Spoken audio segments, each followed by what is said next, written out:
live. What it do, YouTube? Look what the hell's happening here. AK has not been on screen on her channel for quite a bit.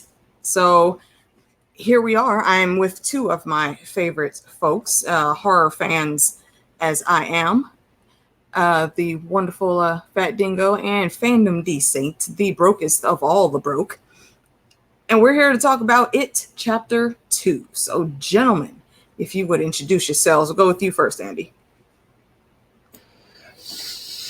G'day, I'm the Fat Dingo, also known as Andrew, for you that have known me prior to adopting the Dingo persona. And thank you, Milty, for putting me onto that. It was most appreciated.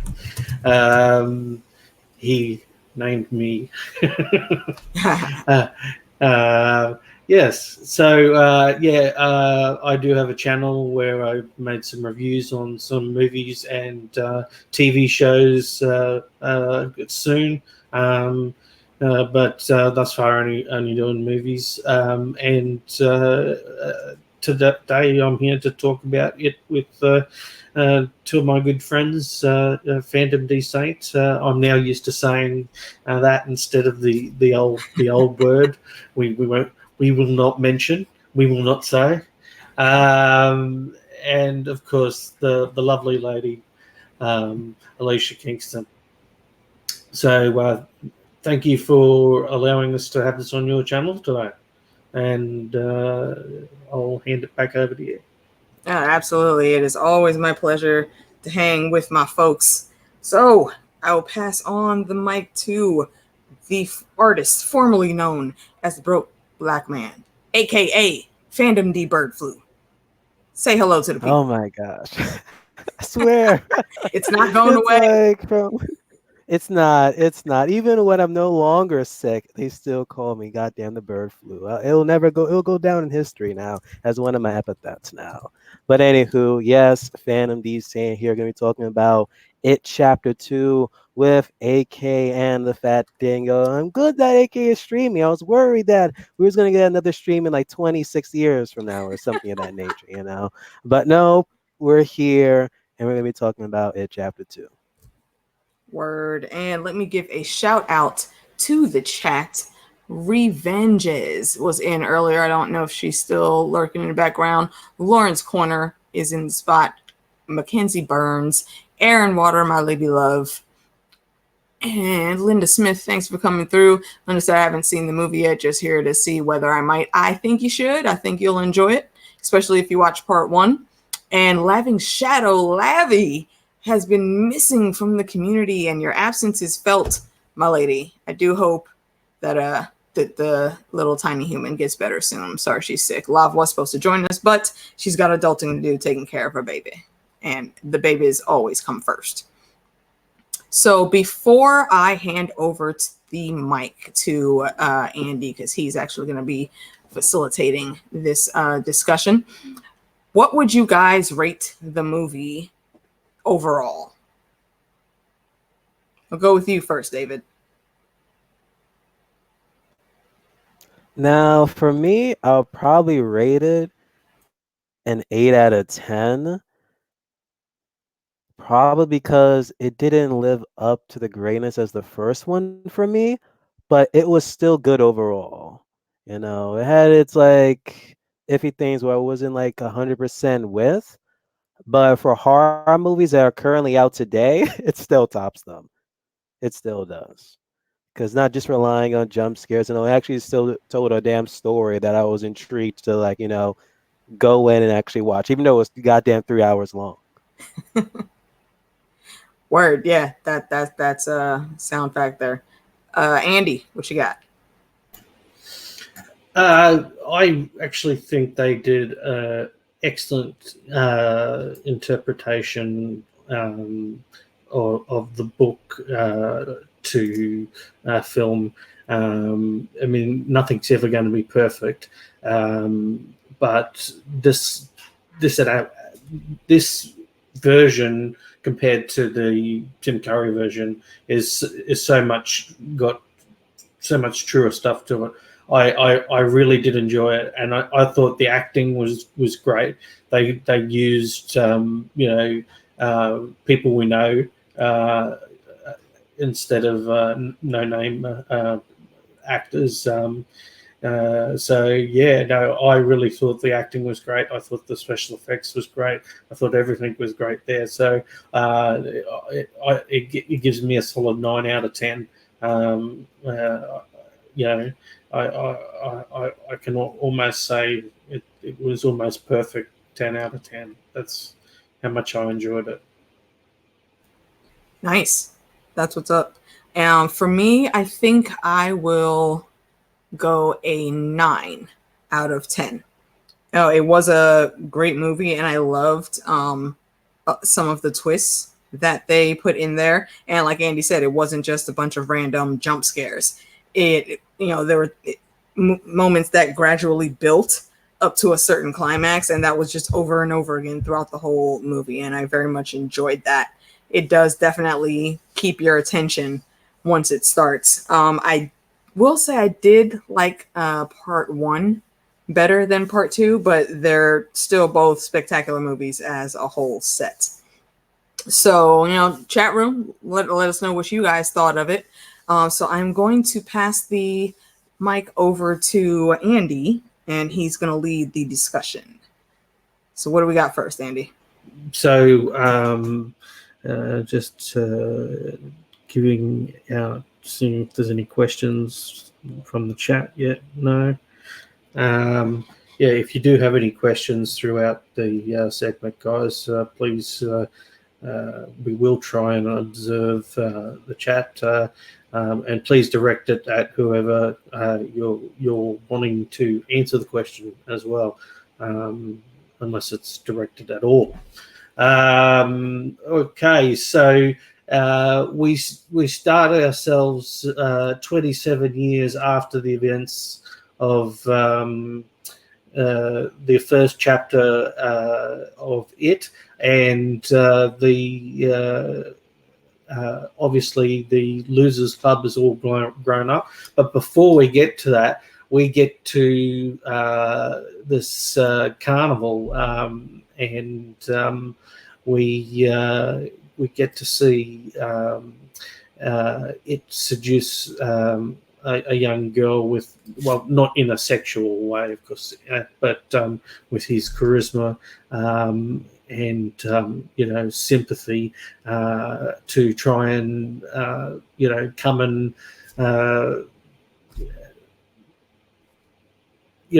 what am I trying to say here? That come and eat the girl, but so.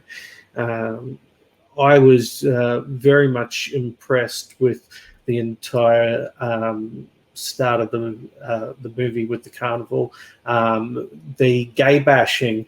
Now, it was originally written in the book as well that there was a gay bashing on the bridge. Now, this was very relevant at the time because the first book was set in the 80s, so that's why it was very relevant at the time, because there was a lot of gay bashing at the time due to all the homophobia that was around with the so-called AIDS epidemic in the 80s. Wanting to get your opinion on the carnival section of the movie, and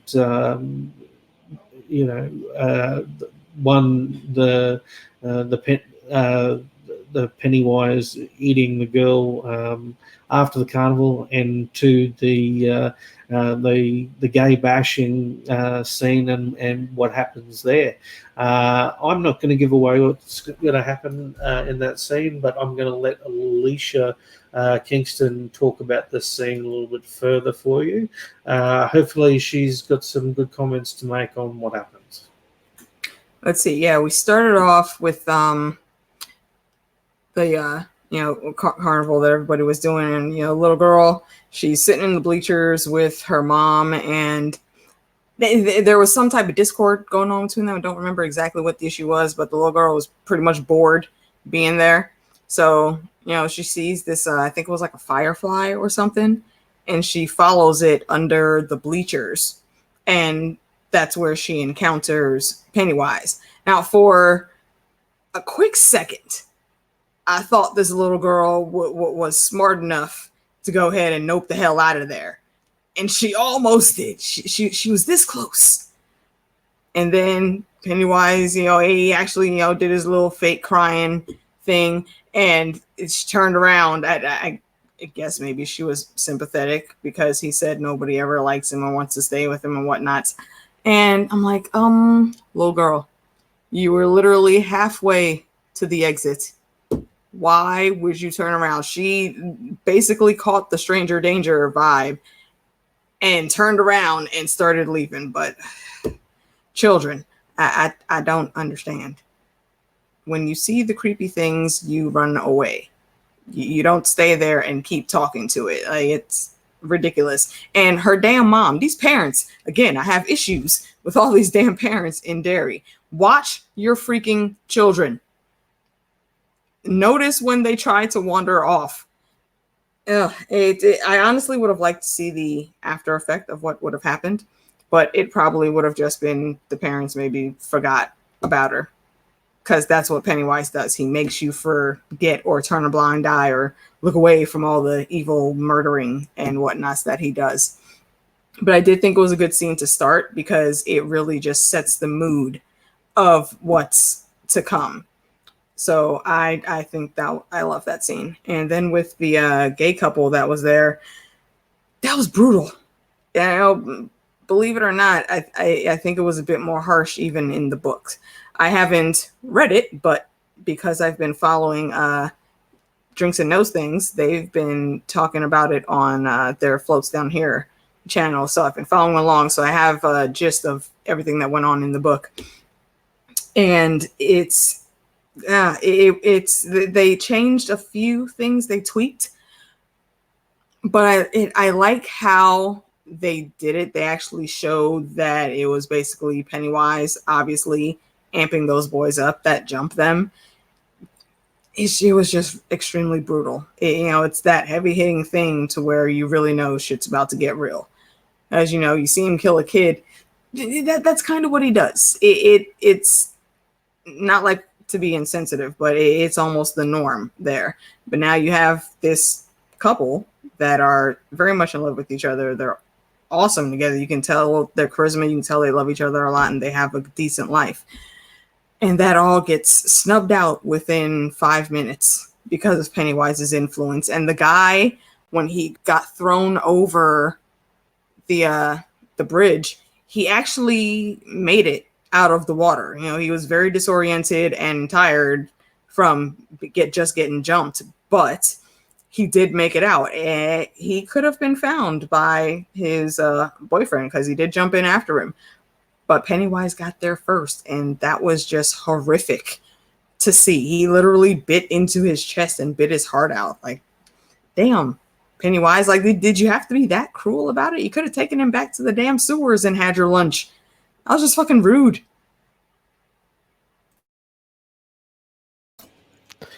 Yes, no, that was a very good comment there. David, what have you got to talk about? Just in relation to these two scenes. Of all the movie, the I believe it was like what? It was a baseball game going on, and like that little girl, that scene, the whole bleachers thing with Pennywise, the little girl, was probably my favorite scene in that entire movie because it was just reminiscent of when Georgie in chapter 1 stumbled upon Pennywise. It's like both, even like Georgie and little girl, they both were like, maybe I should go. But it's just the allure of Pennywise, how he just manipulate. He's like the ultimate trickster here, and he just like, oh well. Just like you, because like the girl had that, it seemed like it was like a birthmark, or she had like something, a burned face or so, and he was like, "Oh, that's the same thing." Yeah, and like, oh, people taunted you. Well, people also taunted me the way how I look and stuff. And he said, oh, well, if you close your eyes, count to, was it 3 or so? And he can just remove it away. And she just like fell for it. And then he just ate her. And the way how he even like stopped at that final before that final countdown number. And then she said, oh, you almost forgot. And he literally just stopped. And you can see him just salivating. And I did miss it the first time around. And like I believe like Lab or Andy, someone mentioned like, oh yeah, he was like salivating. And then in this film, you see even more that he was salivating because of like the Losers Club in the first part, like they made him starve for all this time. So it kind of like, but guess why? When the beginning of this film, where we even see like the gay couple, like it was like less manipulating at that point. It was more of I'm coming in, I'm just gonna eat you here and now, as opposed like as AK said, like take you back to the sewer or even do something else. Even then, it's like even feel sorry for the dude because way how he was just trying to like go back ashore and you see like Pennywise just like reaching. If that was me, I'll try to do like backstrokes or something. I would get away. But it was just it was just craziness. And just like that's how this tone of the movie will start. It's like he dies. And it's like, okay, like at this point, who's next?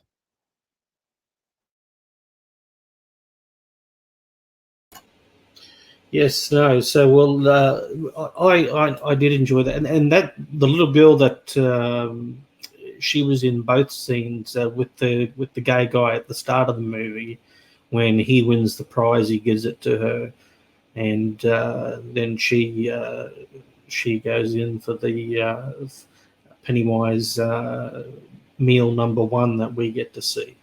Um, Meal 1 or snack? She'd be more of a snack. She was the appetizer. The appetizer. We'll go with that. So yeah, so the carnival scene good. The bleachers scene was great. Now, next thing is we got Michael or Mike is putting pieces together of the fact that it has returned and wanted absolute proof before calling the old Scooby Gang, or should I say just what they're really called, the Losers Club, because that is one of the coolest things to do is call yourself losers and be proud of it. So, and that they were. So yes, the then we get to watch Mike Hamlin contact each member of the Losers Club, and we get to see them obviously aged 27 years later and doing whatever it is that they have grown up to do. I am going to let David start with that and going through the conversations between Mike and the fellow Loser Club members and their reactions to Mike contacting them. One, I actually liked it more of Mike's role because, like, in the first part one, I was like, come on, we need more of a role from like Mike here. And I did like how we see, just like in the TV film as well as like the books, which I haven't read, but it's pretty much the same adaptation thing, where he's like the one that pretty much inspires everyone. Like, yo, it's like 27 years later, we all had an oath. You have to come back because it's starting again. And you can see like the moment he like picks it up, or each of them pick it up, or even just like glance at their phone, like their hand begins to hurt because of like the cut that they made with the oath thing, which is like, seriously though, come on now. I used the same damn knife. Like, oh my gosh, come on now. But anywho, you can just see just how they don't fully remember it, but it's like the trauma of it, just like the wait a minute, there's something I should be worried about dairy, What do you thought, AK? Yeah, that whole sequence was very interesting because when he talked to everyone, the reaction that they all gave was just so visceral. Like the fear just shot right back into him like an adrenaline shot straight to the heart. I think Stan, he got all types of screwed up. He couldn't handle it at all. Richie, that he went outside and actually threw up after he got off the phone. Bev, it was like the middle of the night when he talked to her, and she was. They didn't show too much of her, but you can tell in her reactions and how quickly she said, okay, Mike basically called the banners, and everyone, they knew they had to go back. They did remember the promise. They didn't remember everything, but they remembered the fear. And you can tell that from how all of them acted once they got off the phone with him. It wasn't, I think Stan had the worst reaction, unfortunately, but we'll get to that because it does come back around later towards the end of the movie. But I thought the whole sequence was great, and it added a lot from how they did it in the original miniseries. I think I like this sequence better. And Mike's role being a bit more expanded. There's a few things in the way they wrote him going about doing things that I thought were completely outside of who Mike is in the book.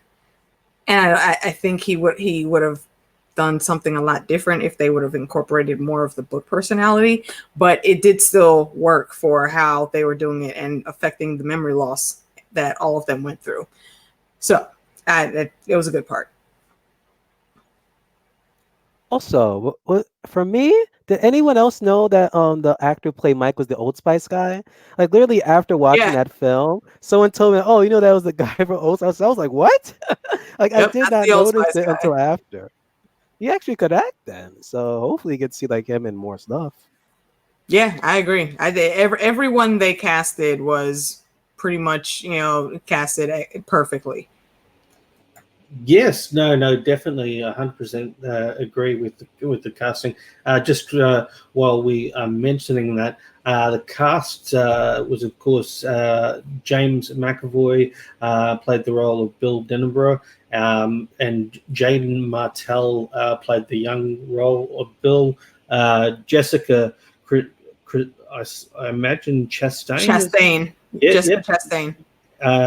And Sophia Lillis played the roles of Beverly Marsh. We had Bill Hader play the role of Richie Tozier, and young Richie was played by Finn Wolfhard. Isaiah Mustafa as Mike Hanlon, and Chosen Jacobs as young Mike. We had Jay Ryan play the role of Ben Hanscom, or should we say Ben Handsome, because that is he kicked puberty in the teeth. Yeah, he did. Fat boy grows up to be handsome. There you go. And Jacob Dylan Grazier was the actor who played young. Sorry, did I get that wrong? Yeah. Jerry Ray Taylor was the young actor for Ben, and Jack Dylan Grazer was the young actor for Eddie, and James Ransom was the older actor for Eddie, and Andy Bean for Stanley Uris as an adult, and young Stanley was played by Wyatt Olaf, and of course the star of the show, Pennywise the Dancing Clown, Bill Skarsgård. Andy, real quick, fun fact: the kid that played young Stan, that was the young Star-Lord in Guardians of the Galaxy. Oh, really? Oh, yeah. Didn't know that. Also learned that the mother to what was his name? Eddie. Yeah, she played his wife too. Yeah, I was like, wait a minute. That was a great tie-in that they did there. They did. It really did. I was like, wow, you really kind of like married your mother, really. He legit married his mom. Yeah, that was a perfect tie-in. Well, that's what happens basically in the book. He marries a woman exactly like his mum. So they did do that very well. Where previously they made him more of a germaphobe, and closet homosexual in the last movie. I say last movie, made for TV miniseries, but we all enjoyed it because that's why we're still here today talking about it. Yeah, absolutely. True. So where did we get up to, guys? We were talking Just about a phone Mike call. calling everyone. Yeah, Michael's called everyone. So the banners have been called. So the gang all decide to come and meet at the Chinese restaurant, which is exactly the same in the book. The old movie miniseries, the new one, they go to the Chinese restaurant. And this is where they all reunite and find out that Stanley chose not to come by means of suicide through sheer fear of what was going to happen, and that was the original storyline. But we do later find out that it may not have been just because he was scared shitless. We'll touch on that later, but yes, let's get to the dinner party, guys. What did you think of the classic dinner party scene where they've all reunited? We've had, Richie's already had his vomits and scared shitless, and now it's time to sit at the table, guys, and talk about what happened there. Alicia, I will start with you if you can talk to us about the Chinese dinner. Yeah, that turned out to be the creepiest dinner that I've ever seen. It's just, yeah. What they did in the original series was pretty cool for, the effect that Pennywise was basically just messing with them as soon as they got into town. For this scene, they amped that up a little bit. And it was a bit of a testament to Pennywise's power, because not only did he know that they were all back, he knew that Stan wasn't there. So once they got through dinner and, remembering some of their experiences and talking and, getting to know each other again as adults, they get to the end of the dinner and they have the fortune cookies. And that's when shit starts getting real, pretty much. And by the end of it, I think it was either Mike or what was it? Bill. That he was chanting in out loud, like, it's not real, and he started like bashing one of the random creatures that came out of the fortune cookie, and by the end of it, the owner walks in and he's like, "What the hell are you guys doing?" And then the camera pans back and every evidence that Pennywise was there was gone. Because he wasn't actually there. He was just screwing with their heads and making them see these horrific things. And, the final nail in the coffin was the note that they had to decipher from all of the fortune cookies. And he taunted them about Stan. So, like, before they even fully grasped, what was going on with Stan, Pennywise was fucking with them already. And that hit all of them so hard. Like they were almost ready to all leave just from that one experience. They hadn't even seen the clown yet, but because of all that, that immediately brought all their PTSD back, and rightfully so. I if it was me, I don't know that I would have gone back. It's that it was just a hellish ordeal that they went through, and for it to start, they basically hit the ground running pretty much. As soon as they got back and they were all together, that's when Pennywise's game started. And I thought it was done really well. how they did that. And the taunting with Stan, I don't think that was in the original miniseries, if I'm remembering correctly. So I really liked that addition. It just brought it was him getting into their heads that much more quickly than he did before. I thought it was pretty cool. We in the original miniseries, they did taunt Bill when Bill first arrives in town. Pennywise greets him as he passes the cemetery, and there's the 7 graves are there, and one's freshly packed, and that says Stanley Uris on it. So yeah, so. They did taunt him. And he taunted them. Sorry, I should say. All right, yeah, I forgot about that part. Right. Not the other way. It wasn't also like a part like in the library where I think it was like his head or something was like in he's in the or whatever too. Yeah. So it was like multiple patients actually. No, I'm not sure if it was in the restaurant scene. That was in the house on Nebolt Street. Okay. His head came out of the refrigerator. Yeah, that in the original miniseries, I think you were saying. Right. Yeah. Is that what you were referring to? Yeah, that's what I'm referring to. Yeah. Yeah, that's what I thought you were. Yeah, sorry.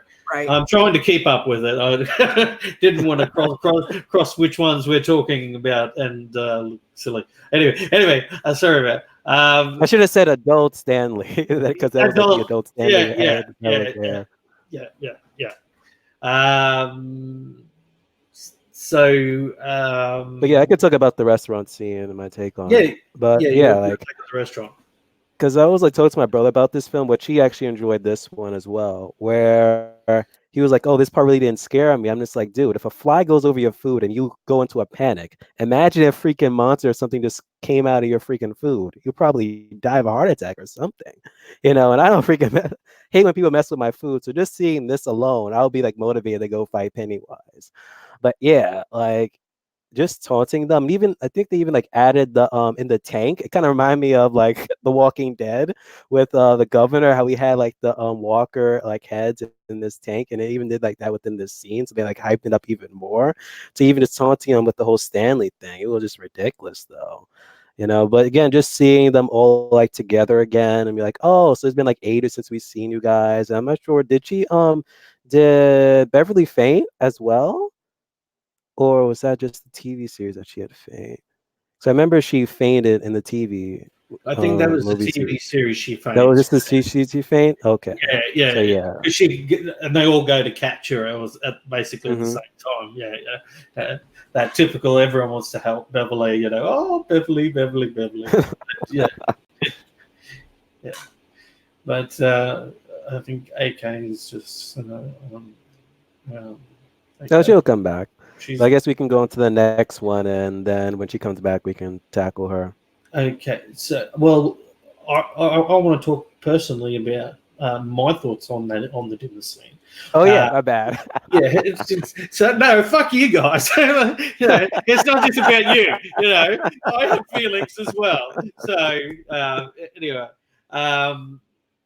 I thought that this was a great take on what I read in the book, what I saw in the old miniseries, and definitely on what they did this time around. I liked the whole spelling out Stanley with the what happened to Stanley with the what are they called, the BBM, help me out, fortune cookies. Fortune cookies. There you go. Couldn't they probably don't sell them that much in Australia, so you're like, I don't eat Chinese enough, and they don't really give the fortune cookies at all the Chinese restaurants in Australia. So, they do at some, but it's everything you got to pay for. So they know how to pinch you for everything. Yeah. So I really liked the Chinese restaurant scene. I thought it was great. In the old version, I did think it was hilarious. Like, the 1 minute they're carrying on like something, drastic happened at the table, and the ladies like come, oh, everything all right? The food all right?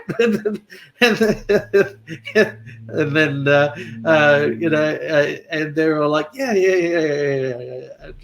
And this, they That was like didn't, one of the difference that they yeah, did that, because yeah, in the movie it's like, oh, is everything okay? And everything is like still like going crazy. And yeah, then in this one, it's like when she comes back, it's like nothing's happened. So yeah, in both ways, in the first, well, in the movie, it kind of seems like, it truly has a control of like everyone in town, that they can't see it or something. Maybe he's just like manipulating the waitress. And then in this movie, it's like they're going insane, and it's like, what's truly going on? And it's not helping out the situation, because with the whole amnesia thing that's going on, it's like, did all this stuff truly happen, or did it not happen with the whole Pennywise and thing? So no, yeah, I thought they really did that well. Alicia, welcome back. We were just discussing We were our discussing that there's hardly any fortune cookies in Australia, and if there not is, enough, not enough anyway. So we need more fortune cookies in Australia. So more Chinese restaurants, please. And anyway, basically the losers are shit scared, and they they all want to leave town. Get out of Dodge, and that's what a few of them do attempt to do. However, Mike does persuade Bill first that there is a way to through a ritual to destroy it, and he goes and learns that upstairs in the library when Mike decides to drug him and send him on a trip through time to basically find out what it is, where it came from, and we will take it from there. Alicia, Which scene are you talking about? Sorry. we're talking about that. It's just been the boys have. Sorry, what am I trying to say? We're talking about how it can be destroyed by the ritual of Chud. And Mike has just shown this to Bill at where the part of the library he lives in. So I was just wanting your point of view, your opinion on basically what happened there. Yeah. All right. Yeah. See, this is one of the scenes with Mike where I didn't like how they wrote his character for this, because he gets Bill to listen and look at all the evidence and records and whatnots that he's found, but then he drugs Bill to get him into the ritual to see how they could possibly use it to kill Pennywise. And I don't think the person that Mike is in the book, I don't think he would ever resort to drugging one of his best friends, or telling half truths about the situation, or trying to coerce them in such nefarious ways. It didn't quite sit well with me. Like, I can understand it from a narrative point, but it just seemed very out of character to me for him to do that. And I don't know, I think that jaded me a bit for that scene. I think Mike would have been a lot more honest with everything that was going on. I don't think he would have tried to get them to stay by any type of trickery. I think he would have, probably explained a lot better from the get-go. But the way they wrote it, and him going about doing everything and trying to keep them together, it just seemed, like I said, very out of character. So I'm kind of meh about that scene. I understood what Mike did, because he didn't trust everyone's reactions to be exactly what they had to be in order for this is the only chance that they're going to have to kill him. You know, they don't get another shot in 27 years. This is it. So I think it did. The ends justified the means, except for that. You know, it was Mike that was. I mean, it's just not politically correct. It's in this day and age, you know, that it's the black guy that has to do it. So, your thoughts on that, Fandom? Before I go into this, did they ever did the ritual of Chud in the movie? They didn't do it in didn't. the TV show. No. Okay, because that was like one thing I just could not remember at all. So I was like, okay, is this new? Whatever. But yeah. This is a book thing that's finally been included. Well, this is their interpretation of that ritual. Okay. So it's not exact what happens in the book. So book readers will tell you it's a more intense experience, and there's a lot more stuff that goes on. And for those of you that haven't read the book yet, I'm not going to spoil that scene for you because it is a good chapter to read. Yeah, I will leave that to your mind for now. But anyway, yeah. So your thoughts, David? The ritual of Chud. You didn't understand why they did it. They were, was it that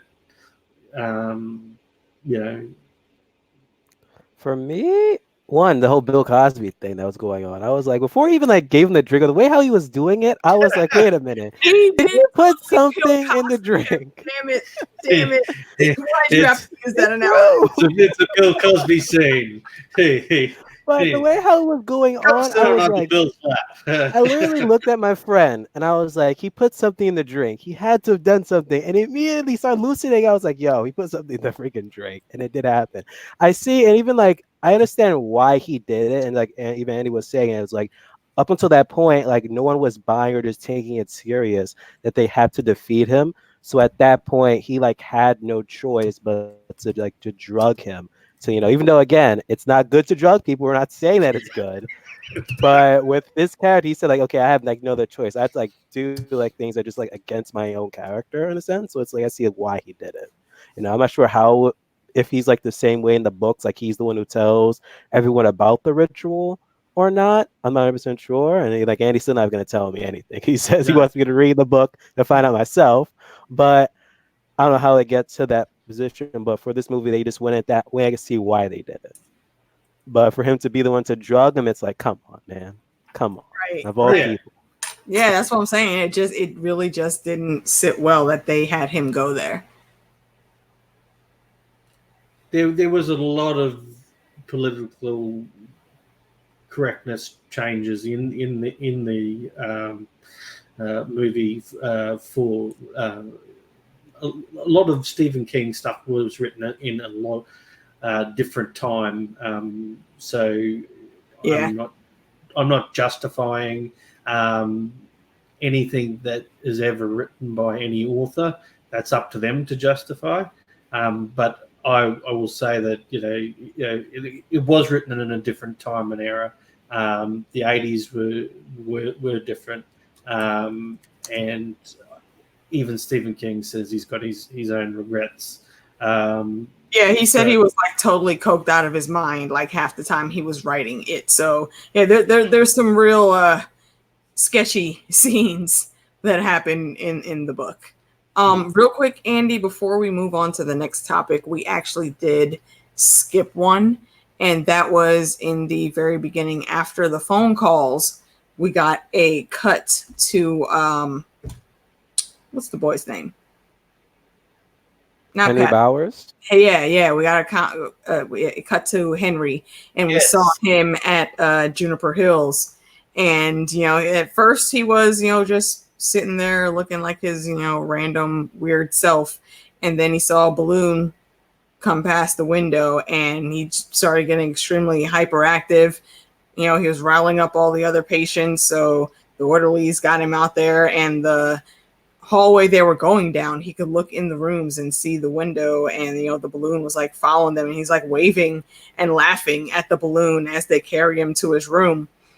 And that's how we see Henry escape. It helps him escape with the Walking Dead version of Patrick Hofstetter. And I think he kills an orderly, opens the gate, gets out, and then starts a drive to Derry. And I thought that scene was pretty good. I think I like that, how they did that one better than in the original TV series, but it was extremely creepy. I do agree that the new scene is better than the old one. There was a couple of things I did enjoy about the old scene. One was that it manifests itself or transforms itself, whatever you want to say, into a dog to attack the guard in the mental institution, and that's the reason for that was because that's what the guard fears most is those kind of the dog attacks or on humans, and so he just obviously missed out on that particular moment happening again. However, I do agree with you. The scene was much better watching Henry walk around the insane institution following the red balloon. And the look on his face, when he saw it, the actor did a very good job of playing insane. So kudos to him. Fandom, your comments on that? Before I begin, a question yet again. I'm probably gonna ask like a lot of questions.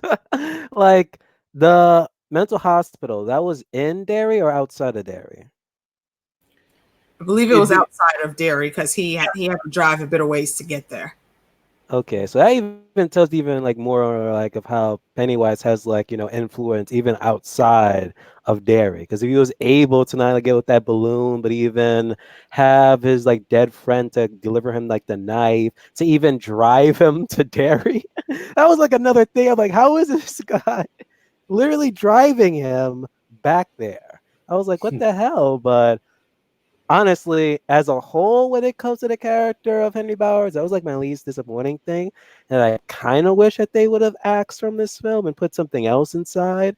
Because the way how it all just trickled down compared to how like the TV movie, it's like, okay, that's like what the TV movie did with his character and how it like really like did something to the plot itself.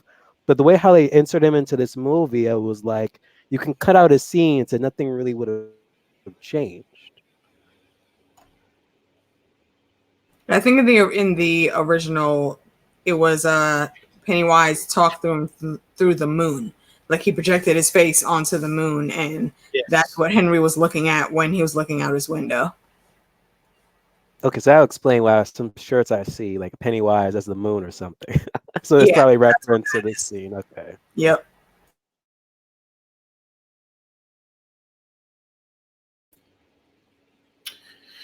Now finishing with that scene, where did we get up to before? Was the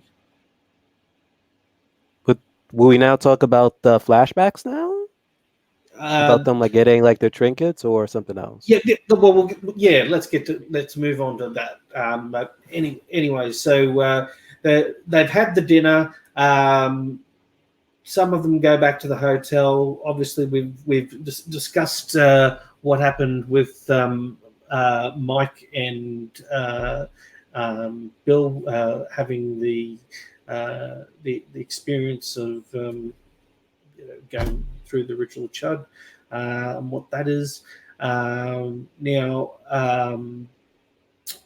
we have got having a mental blank. Sorry. What was the next thing? Wasn't that when they started trying to plan? Yeah, Yeah, to get the trinkets So to the ritual. Yeah. they all go back to the hotels, and anyway, that they decide that they all need to find this trinket that has got to do with their past, and basically the summer of when they tried to defeat Pennywise. Sorry, I just got lost before, and that's what happens. Anyway, so so each of the members of the Losers Club, of course minus Stan, goes out to try and find a trinket that they can use in this ritual. We'll start with. I think that's when they get to the clubhouse, the underground clubhouse that they built. Yeah. So we do get the flashback, obviously, to when they're teenage, preteen, or whatever you want to say. We get to see them build the clubhouse, which we didn't get in the first one, but it was very, very good to get it this time around and get those flashback scenes. I think the flashback scenes helped make this movie good, because the child actors that were chosen were just brilliant, really. I'm happy with the adult actors, don't get me wrong. You all did a great job, but the kids in this, really make it, and getting those flashback scenes were truly amazing. Let's talk about the flashback scenes, and also talking about each of the members of the Losers Club then going on to get their trinket. All right. Yeah. So we follow them, and once they start talking again, they remember the clubhouse, and that's where they have to go to look for the trinkets. I think it's Richie. He ends up falling into part of the ceiling of the clubhouse because it was underground, and in the flashback, one of them had brought shower caps for everybody because it was dusty and bugs and spiders and everything down there, and they didn't want to get spiders in their hair. Richie says some random smart ass thing about not wanting to wear the shower cap, and then he looks up and everybody else has their shower caps on already. I thought that was kind of comical. So he basically was like, okay, fine, damn it, now I have to wear the shower cap too. What they go through, they do find everything, and within the flashbacks, there was all of this random triangle thing between Bill, Ben, and Beverly. And from part one, if you remember, Beverly got a poem about how one of the boys sees her. She thought it was Bill, and even now she still thinks that it's Bill. So in the flashbacks, we saw when they're riding their bikes to the neighborhood, she was sitting on his bike and holding on to him. And there were instances where they showed, how that affected Ben a lot. That, she, after the poem he wrote, it was Ben that actually did it, not Bill. And, he's pretty heartbroken. He never lost his flame for her. She's the only person that signed his yearbook, and he kept that page in his wallet at all times. That was his trinket that he had to put in. It was almost like the that ritual they did to get Tia Dalma out of her human skin. What was it, the 9 pieces of 8 that all of the pirate lords had to put together. That's basically what the kids had to do here So it was really fun to see, you know, the kids and how they interacted with each other again, because yeah, whoever was in charge of casting, they did a great job picking all of those kids, and all of them were talented. You know, child actors sometimes are not very good, but all these kids were on point. And I love that they still intermix them in with the adults for the second movie. Like they did the original series, and there were constant flashbacks all the time. And I think that's what helped to keep it interesting and to keep the story flowing, because we could see all of the connections that they got from the past up to the future where they are now. And little by little, this is how they start remembering everything as they reconnect. So I thought it was a good scene. I just love all the kid actors that are in there. The adults are great, absolutely, but the kids, they set them up perfectly for all of their roles. It was very enjoyable to see. When before going into this film, I was like, okay, am I even gonna like see the child actors again or anything? If anything, I might see like a little like flash of a cameo, whatever. That's about it. But when we actually got like child actor scenes, I was digging. I was like, oh shit, we're actually getting actual flashback scenes that we actually did not get in the first film, like when it was like building a clubhouse thing. And I just enjoyed how they just like putting on like the hair nets because they didn't want spiders in their hair. And it's even like even more ironic because later on in the film, like Pennywise pretty much kind of turned into a spider. And then with the other flashbacks when they were getting their trinkets and stuff, which was pretty good. I think of all of them, like I think Ben one where Beverly like became like almost like a scorpion from Mortal Kombat. Her head just came on fire out of nowhere. I was like, what the hell's going on here? I think that was like probably the most frightening one of them all, you know. And I think with Eddie's, it took me out a bit because what song started to play after like the what do you call the leopard begins to like vomit at him? All of a sudden I was like, what the hell is this? Like I did enjoy those. It was like one of like the second favorite part of like, you know, the film, besides like the bleacher scene, and then there was like the flashback scenes and just the actors, both child, even like the adult actors, how like they switch back and forth, you know, between them, so like conquering like the whole thing with Pennywise. I'm not sure if we even like saw like Mike's, even though I kind of wish that we did see him like going, and I think they kind of hint that they did in the trailer, but I guess that was like some of the stuff that got cut out like during like the final like shooting and stuff. So maybe when we get that super cut DVD that they said that they were going to be releasing, we're actually going to get more of that stuff, which I do look forward to that when it comes out. But yeah, also, AK, you brought up the whole the love triangle thing that was happening between Beverly, Bill, and thing. That's kind of sad though. When you see adult freaking Ben, he's always like moping around and stuff. It's like every time he just longing to like talk to like adult Beverly, and then out of nowhere, here comes freaking like Bill. I'm just like, come on now, really, just really. And it was like another moment that happens like a little bit later on.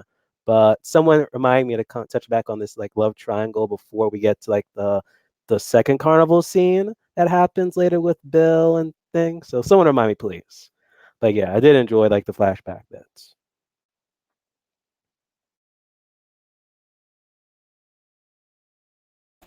Yeah, no, yeah, I liked the whole lot of those flashbacks with the kids. Yeah, can't complain about that.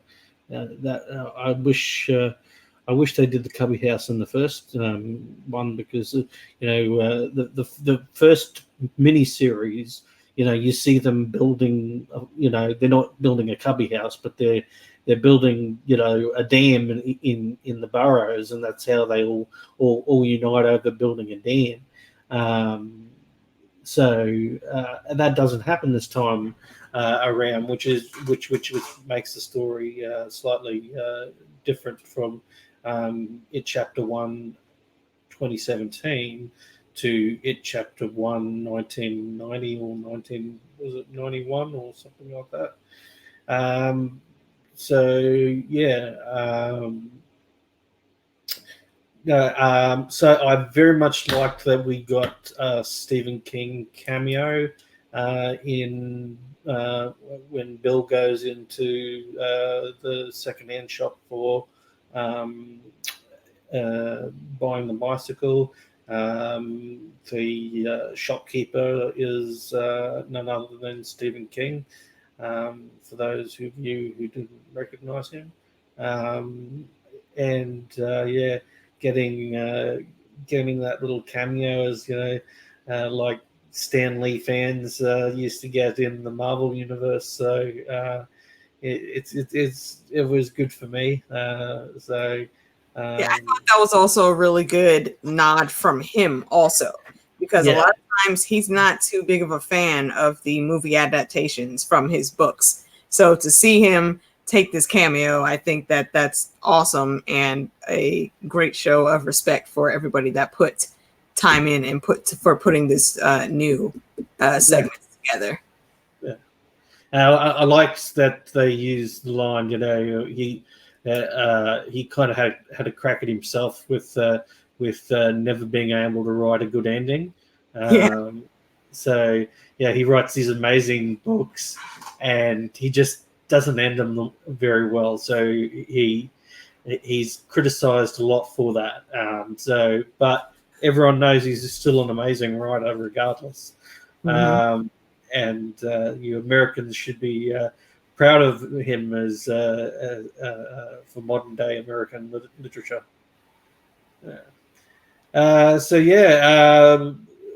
Oh, one more thing. I just love how it ended off with him saying, "Oh, you're like a big shot writer. You should pay more for the bike." That was amazing. Right. He was about that coin.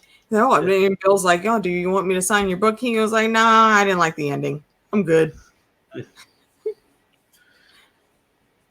So I thought that was awesome. And then when we got to Bill riding the bike, it's old. It obviously has not been maintained well. For a second, I thought it was just completely collapsed into pieces, but he got it up and running and doing that ride. He's faster than a speeding bullet and whatnot. He can outrun death. Is what he says. So I thought that was a really, really good scene. But therein, once he's riding around town, he ends up in front of his old house. And there's, the kid from the restaurant. Oh, that's a part we did forget from the restaurant. When they were finally leaving, there was a little boy that came up to Richie and said a line from one of his shows.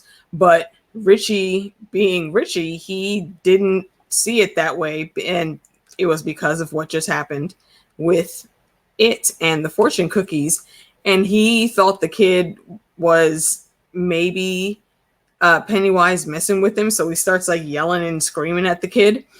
And to be fair, there is a theory that there was something up with that kid, because like he said that line, then he just stood there with a weird smile on his face and then didn't say anything until, after Richie started yelling. He's like, "Dude, it's a line from your show."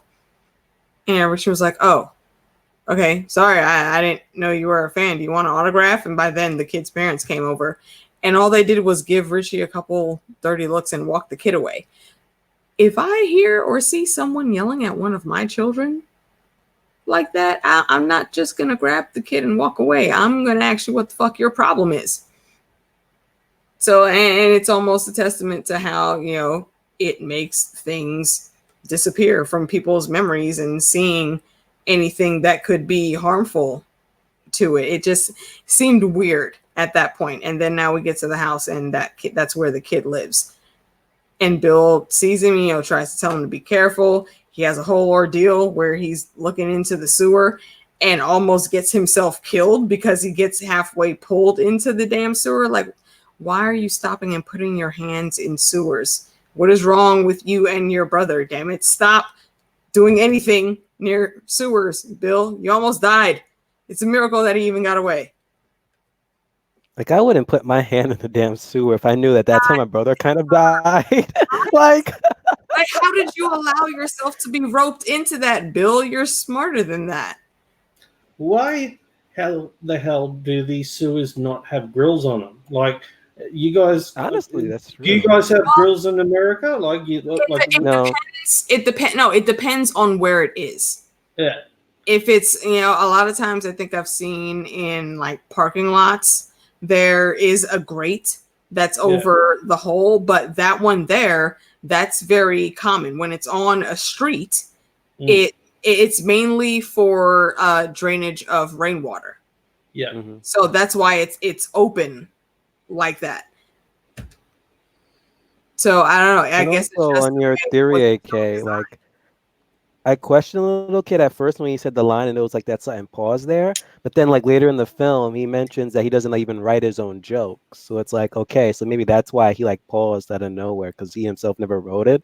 So maybe then it was just like oblivious to him that he said that line. Okay, right. That's a good catch.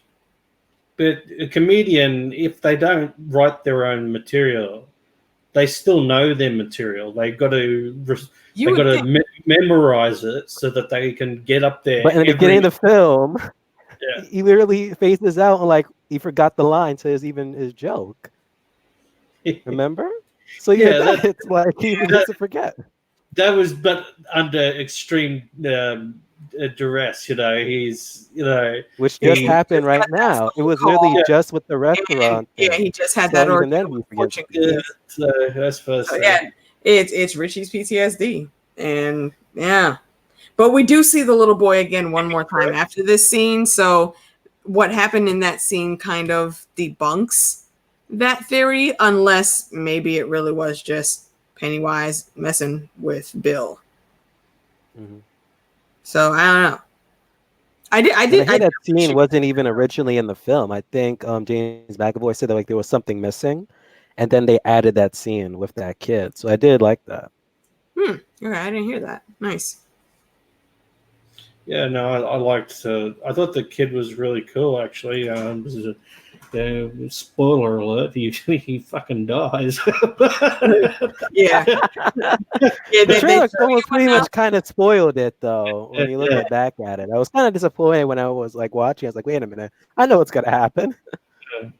Yeah, they show you enough to make you care, and then he gets his face bitten off. Yeah. I mean, that was a truly amazing scene. That one, like the inside the mirror maze thing, like another carnival. The second carnival, part 2. Like all of the kids, adults now, but they all had some random thing that happened in the beginning while they were alone, and I think my favorite one was the one with Beverly. And first of all, you stopped speaking to your dad, so I don't know why you thought to try to go to the old house. And when you get in there, there's this random creepy ass old lady, and it's almost like Beverly, she has a somewhat sense that something is off, but it's like she's ignoring it. And that's probably Pennywise's influence. They didn't do the thing with the tea that they did in the book. Like in the book, I think once she drank the tea, when she looked down, it ended up being like sewage water or something. It wasn't tea or coffee, whatever the old lady offered her. Birds floating in a tea. Yeah. It was just extremely creepy. And, she's walking around looking at the pictures. The old lady starts talking about her dad, but in the background, while Beverly's back is turned, we see the old lady doing some weird ass random shit.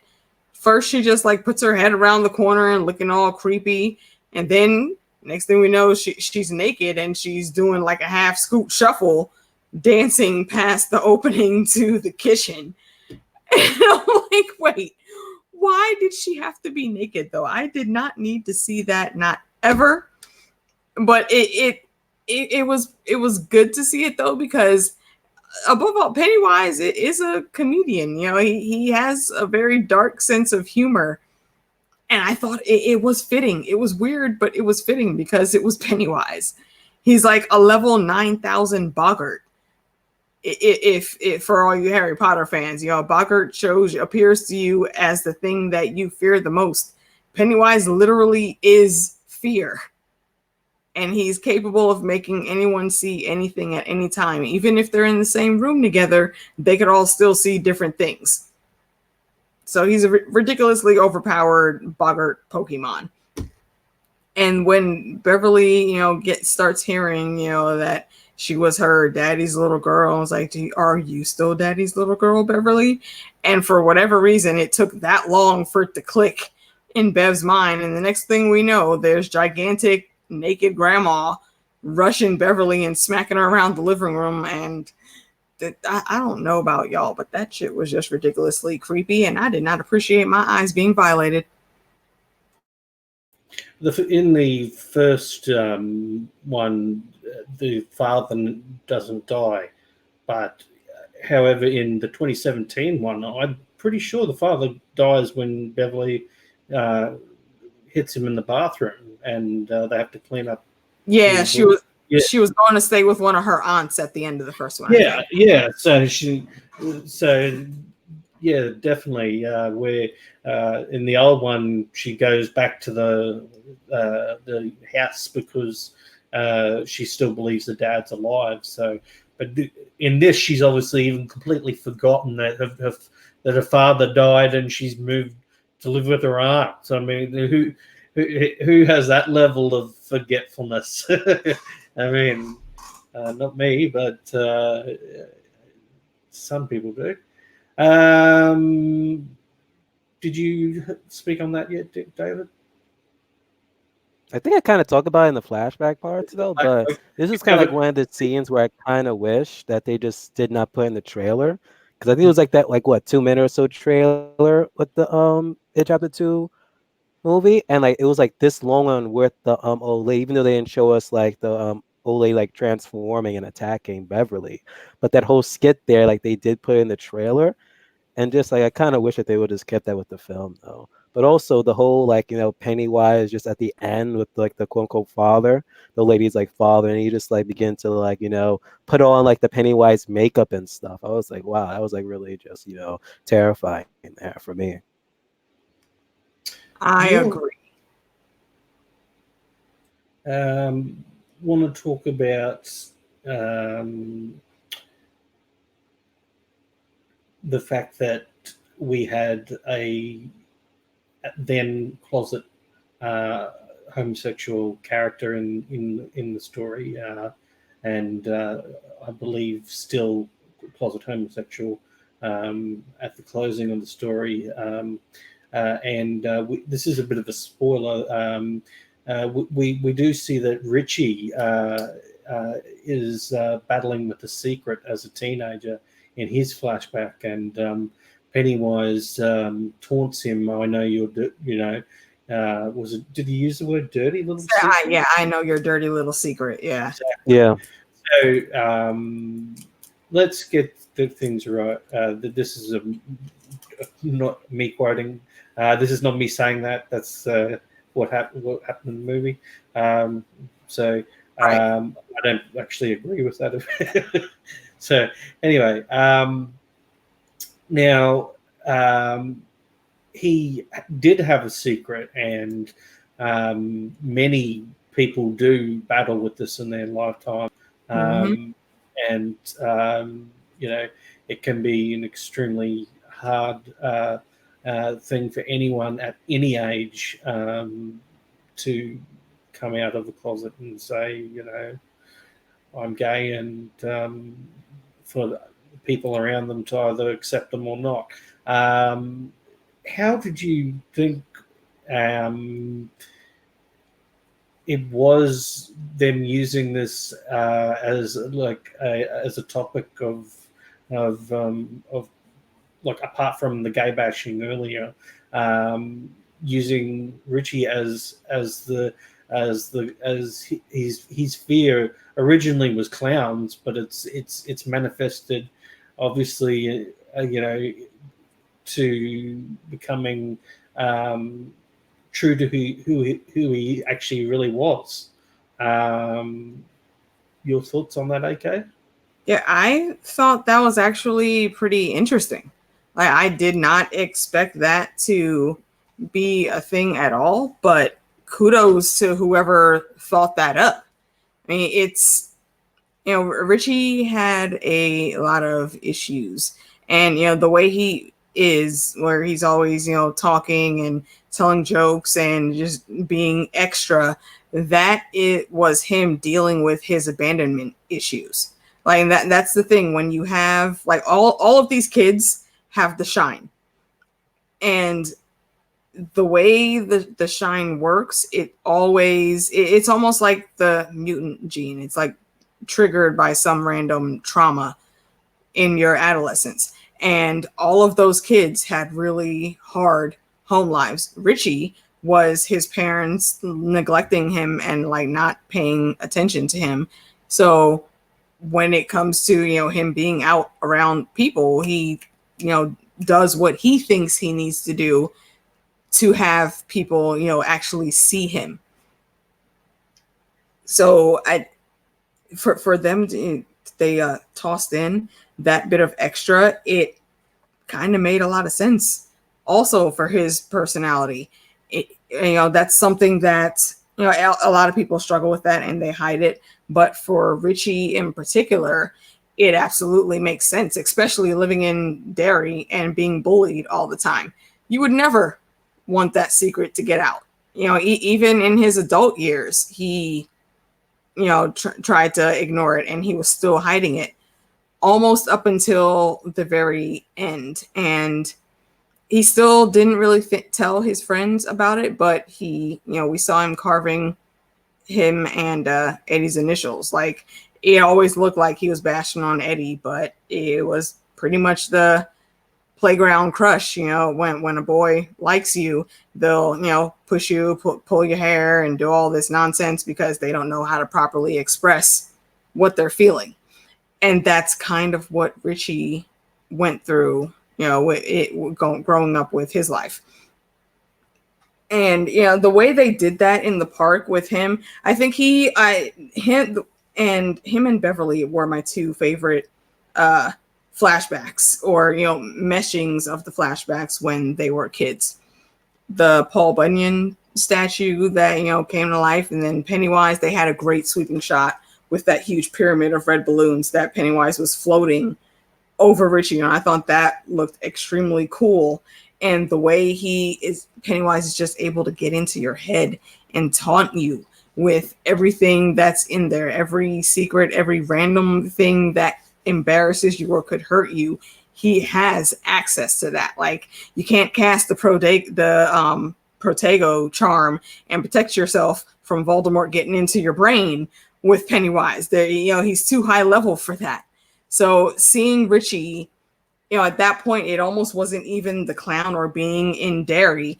It was Pennywise saying he knows his secret that truly freaked Richie out. And it was really good just to see how, Bill Hader, he acted that perfectly. And, the writers that put that scene together, kudos to them, because I very much enjoyed it.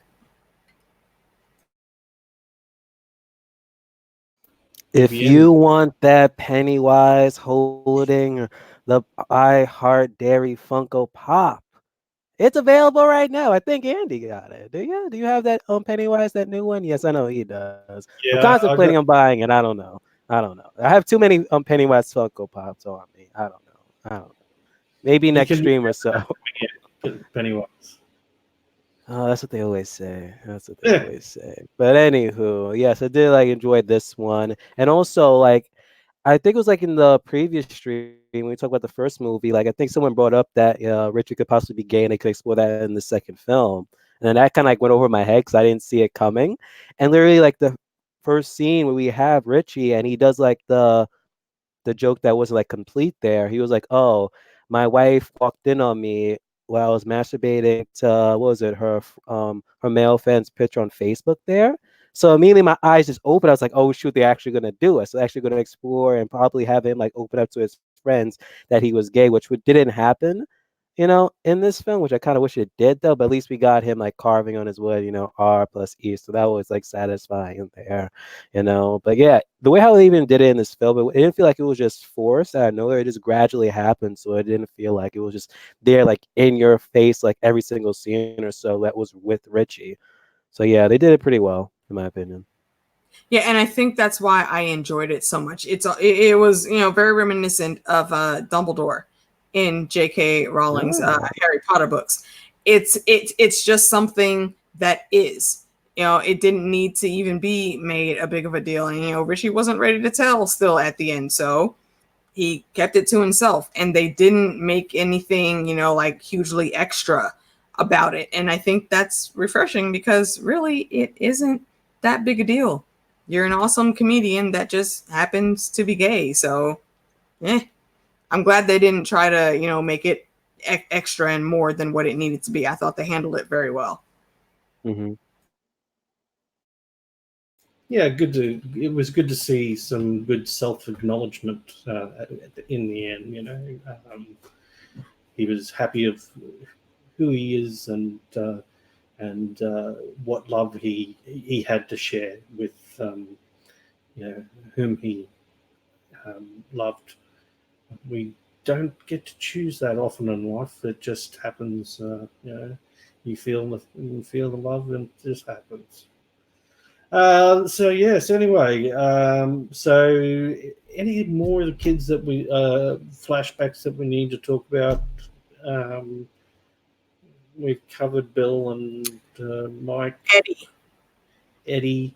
His issue. You touched on it a little bit in the beginning of the screening when he went into like the basement of the pharmacy. Like first of all, the creepy pharmacist is still there, still looking old and even more creepy and weird. And his daughter was still there being a random mean girl. And he goes into the freaking basement. Like he goes because he hears his mom like calling his name. And first of all, this is a place of business. Why are you just able to walk into their basement storage area? That is absurd. And two, your mom is gone, dude. If you hear her voice, you go the other motherfucking way. You don't go investigate. What the hell were you thinking? And then he sees the freaking leper, and it's almost like The Walking Dead on 9,000 because it's even more, diseased and ragged and just ew. And it ends up throwing up all over him, and that shit got in his mouth. No, sir. AK doesn't do nopes. That is one of the largest nopes to ever nope. No thanks. Then they had like what was it, Morning Angel or something playing as he was like vomiting him, and I was like, wait a minute. At one second, I actually thought like someone's ringtone was going off in a movie theater, but no, that was actually part of it for a quick second. It almost took me out of it for a second. Like, why would he do that of all things, like right here and there? But it's okay though. I think I touched upon this a little earlier though that it happened. But seriously though, AK, you have a good point. How the owner is still alive? Like, how old was he in the first film, and then plus 27 years? I mean, well, like, come on, I would say he was probably in his, mid, maybe to late 50s. He could have still been alive. In the first film? Yeah. He didn't He should be retired by now. I mean, it's Derry, though. It's a small town, and that's probably the only pharmacy place they have in that town. Even the daughter, I thought at one point she was gonna have like a role in this, but nah, she was just there just to be still a mean woman at this point or so. Like a random mean girl. She couldn't just open the damn door. Like, hey, was it the flashback or present day? She didn't open the door. I forget. It was present day, I believe. It was present day. Like, come on, just open the damn door. You see him struggling to get out of there. Kenzie said, "Nopes to the 1000s." You are damn right. Nope. Yeah, no, that scene was absolutely disgusting. It made me feel very nauseous having to see. But these are things that we have to put up with when we're watching good horror movies that have to cover all aspects of what people fear. And I definitely have to say that put that as a fear in my in my books. I'm now scared of. Yes, so we've covered all the kids now, the flashbacks. and everyone's got the trophies. So let's talk about the reuniting of everyone and going to go after it and use the urn or whatever you want to call it. Yeah, I think it the whole sequence really starts when Bill goes into the other carnival that they're having, and it's also a bit of a homage because this is Bill. He basically again decided that he had to go do this on his own. So he's at this carnival. He goes by himself, and he's drawn into the maze of mirrors, and he sees the little boy from the beginning walking through, and he like automatically knows something's about to happen to this kid. So he does his best to try to like get the kid's attention, but the kid doesn't hear him, doesn't see him, and once he finally makes it to him, there's a pane of glass that's in between them, and Pennywise appears behind the little boy, and Bill he starts trying to do everything he can to get through that wall and try to save that kid. A lot of folks, when the preview came out, they showed a little bit of that part, and a lot of people thought that it was Bill's little brother. But I think it was meant to, by Pennywise, it was meant to harm him because it was such a young kid. The kid, he looked like he was about Georgie's age. So, of course, that's going to be the thing that really gets Bill. It's another young boy that he could not save. And that scene was just, like Pennywise, he drew out the suspense of what was going to happen. He started banging his head against the opposite glass wall, and he was making headway. He was able to break the glass, but Bill, he was punching, kicking, everything. He couldn't get there. And then the kid just gets his head bitten clean off. And we fade the black. And I'm like, damn it. What? Just why? Leave the tiny humans alone. This is absurd now. But still a very well shot scene, and it was good to get into Bill's head even more a little bit for that scene and see, how much more the trauma affected him. Like that was almost like he wanted that to be a bit of redemption for him because he couldn't save his brother, but he wanted to really try to save this kid, but didn't work out that way. Like that whole carnival literally is kind of like a spider web. And like Pennywise really was a spider, just like luring people in. And it's just inevitable that you're just going to die.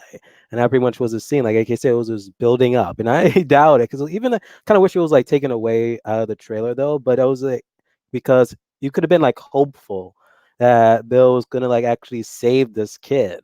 But he was just toying with them. Because even every single time he tried to kick it, it did nothing. As opposed to Pennywise just banging his head, and you see like the cracks coming in. It's like at this point that kid's dead, and I kind of wish so, but hell, it's again just another representation of what happened years ago, where another little kid, probably the same age as Georgie, Bill still could not save him, and that still is haunting him. It's like, could he have done something to like change that event where his brother could have been alive? Bill really took, unlike anyone else in the group, that constant, every time a kid went disappearing, Bill really felt it, whether it was Patrick or, any of the children, the good guys or the bad guys. Bill had empathy for them because of his own experience.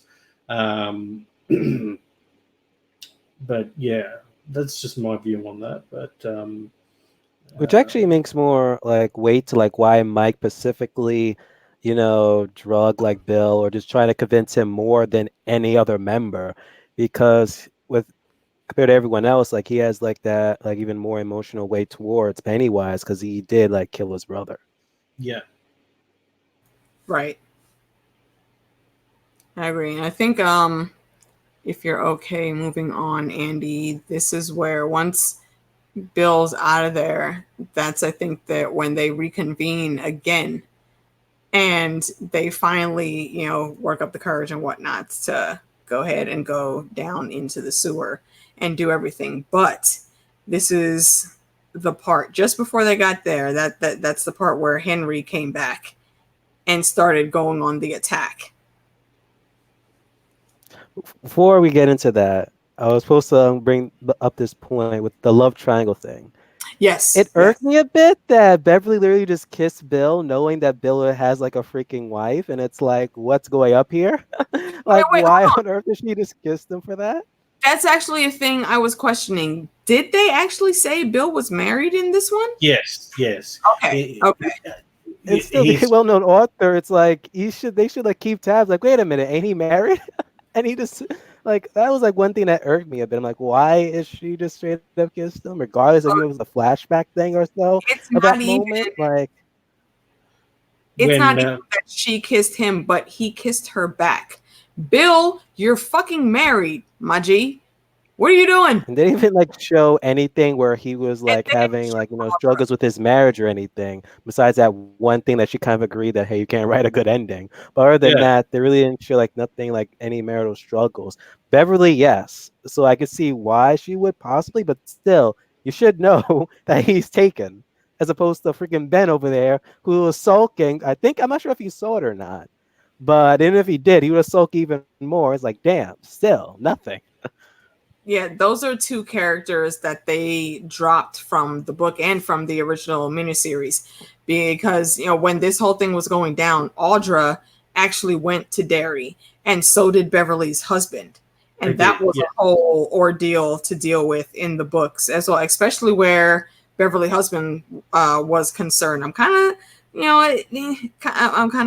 feel a certain way that they left those two characters out because those were really good plot points that I think would have helped make the story even richer than what we got if they would have left them in.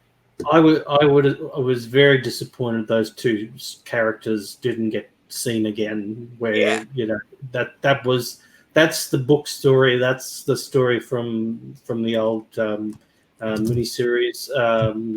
You get to see Audra return, and Pennywise was at the gas station and captured her there and asked her, don't you want a balloon? Pennywise. Good old Tim Curry. You can't go past the old classic I'm a Die Hard original. But anyway, yes. So we have our 6 survivors going down to in the sewers to. Wait, hold on, Andy. Real quick before we get to the sewers, I thought Henry was a bit short-lived for the villainous role that he had in the book and in the original series, and I think they could have done a little bit better the way they incorporated him because he kind of got taken out, fairly early in his scheming. But one of my favorite parts of that is Eddie, and we know Eddie was probably the most timid out of all of them, especially with like his germophobia and whatnot. Yeah, and he goes after Eddie, and he does end up like slicing his face, or maybe it was against his side or something. But Eddie, he gets away from him. I think he ended up having Henry's knife, and he hid in the bathtub with the shower curtain drawn. And, Henry went in there to try to find him, and I think Eddie, like, stabbed him in the head or something. And that's not, a situation you would ever really see Eddie in. And I think just at that point, he knew that he remembered that if you don't fight, then you're not going to make it out of this alive. And kudos to him for actually, stepping up to the plate, and he handled that and he got away. So I kind of enjoyed that sequence for that. But I do wish that they would have expanded on what's his name's role just a bit more than they did. Fandom. So yeah, as I said earlier, say it still. Should have just cut out Henry Byers' role to begin with. I thought that he was gonna like injure Mike's character to the point that he was even gonna like show up for that freaking ritual it should, but it didn't even happen there. So it's like what? So Yeah, in again, the why original even bother? miniseries, Mike was in the hospital. Yeah. And when he even attacked Eddie in the hotel, I was like, okay, so maybe they're gonna do a switcheroo, and then maybe he's gonna be out of the freaking ritual, and then Mike is gonna stay or something. But then no, instead. But even then, how he even reacted to Henry Bowers, I do have to like, give kudos to there because he didn't even know, okay, is this actually Henry Bowers or is this like Pennywise? So he was still like questioning it a bit. So it's still like the mind playing games and stuff. It was still going on. Very good perception on that, David. Um, so yeah, I mean, I did like that we got him back on the opposite side of that.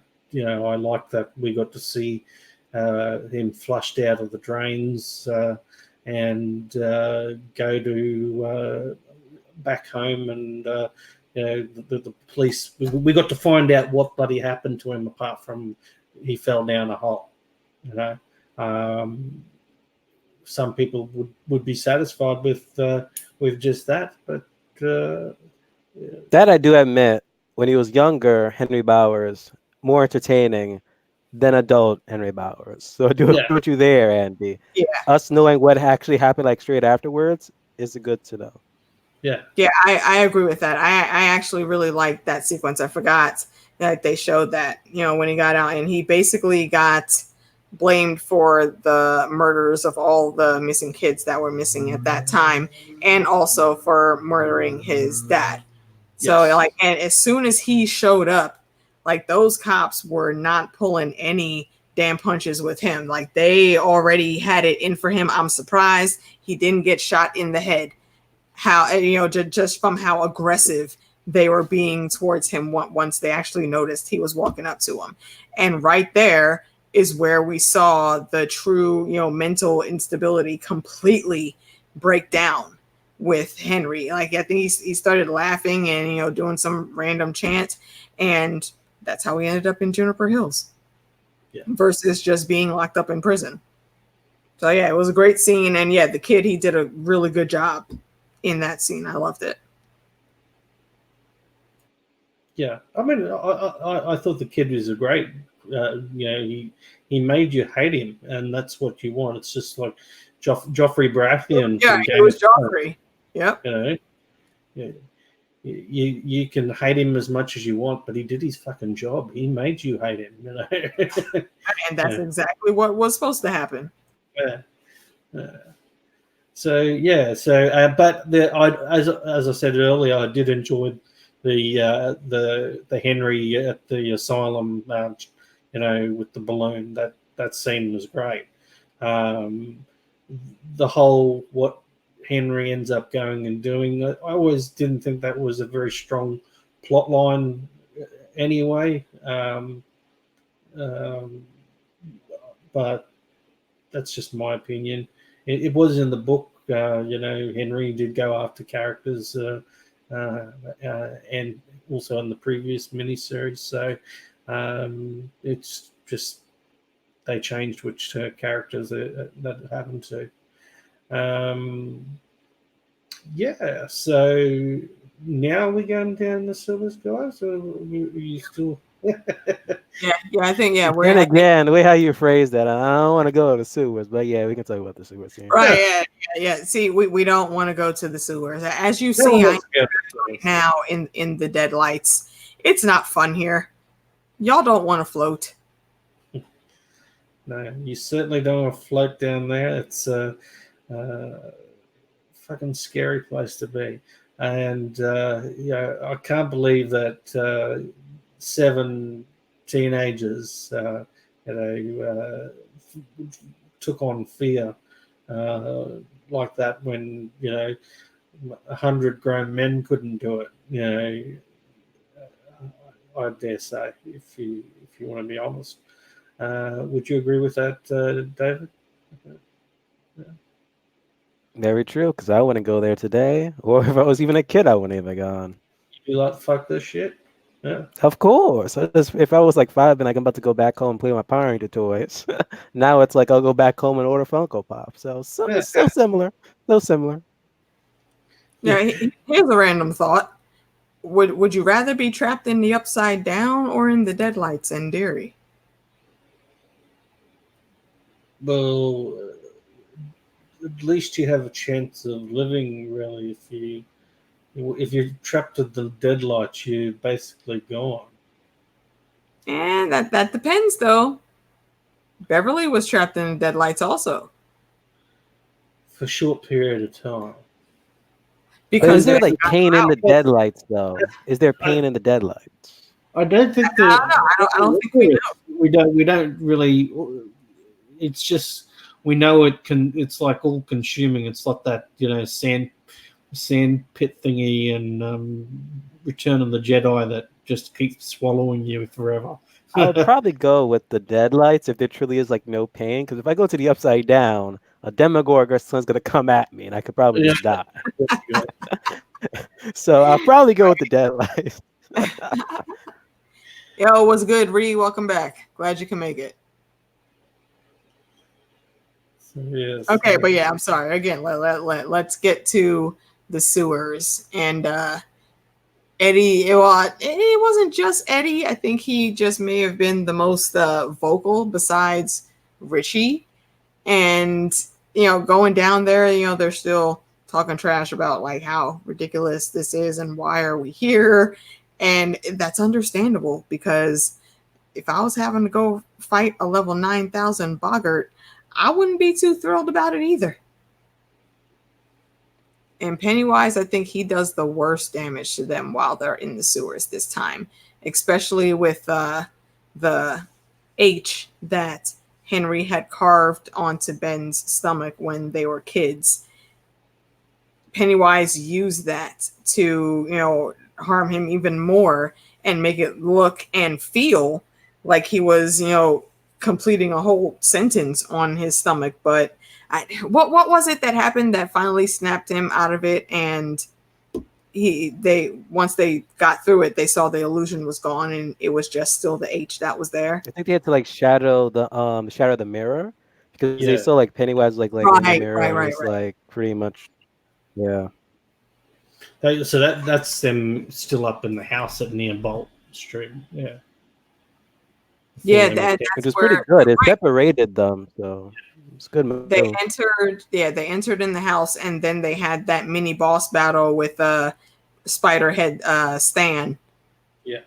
And that was also interesting. I think in the original series, it was the adult's head that they used, but for this one, they used young Star-Lord. And I thought that was an interesting twist, and I think that was a lot more heavy-hitting than seeing the adult head, because as adults, when they were living separate lives, they didn't have any contact with each other. So it made more sense to see the child version of Stan than the adult. Yeah. Totally agree. Your thoughts on that, Fandom? Now, part of me was like, okay, when they come back into the house, like, is it going to repeat the exact same thing?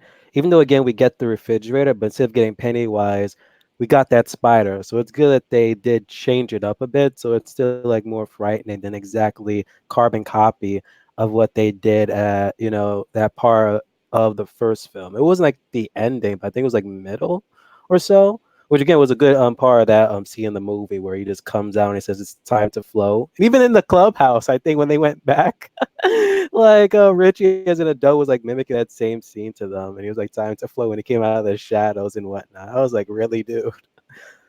I mean, it's things to joke about. What else would you? But still, that's what he does. A traumatizing part.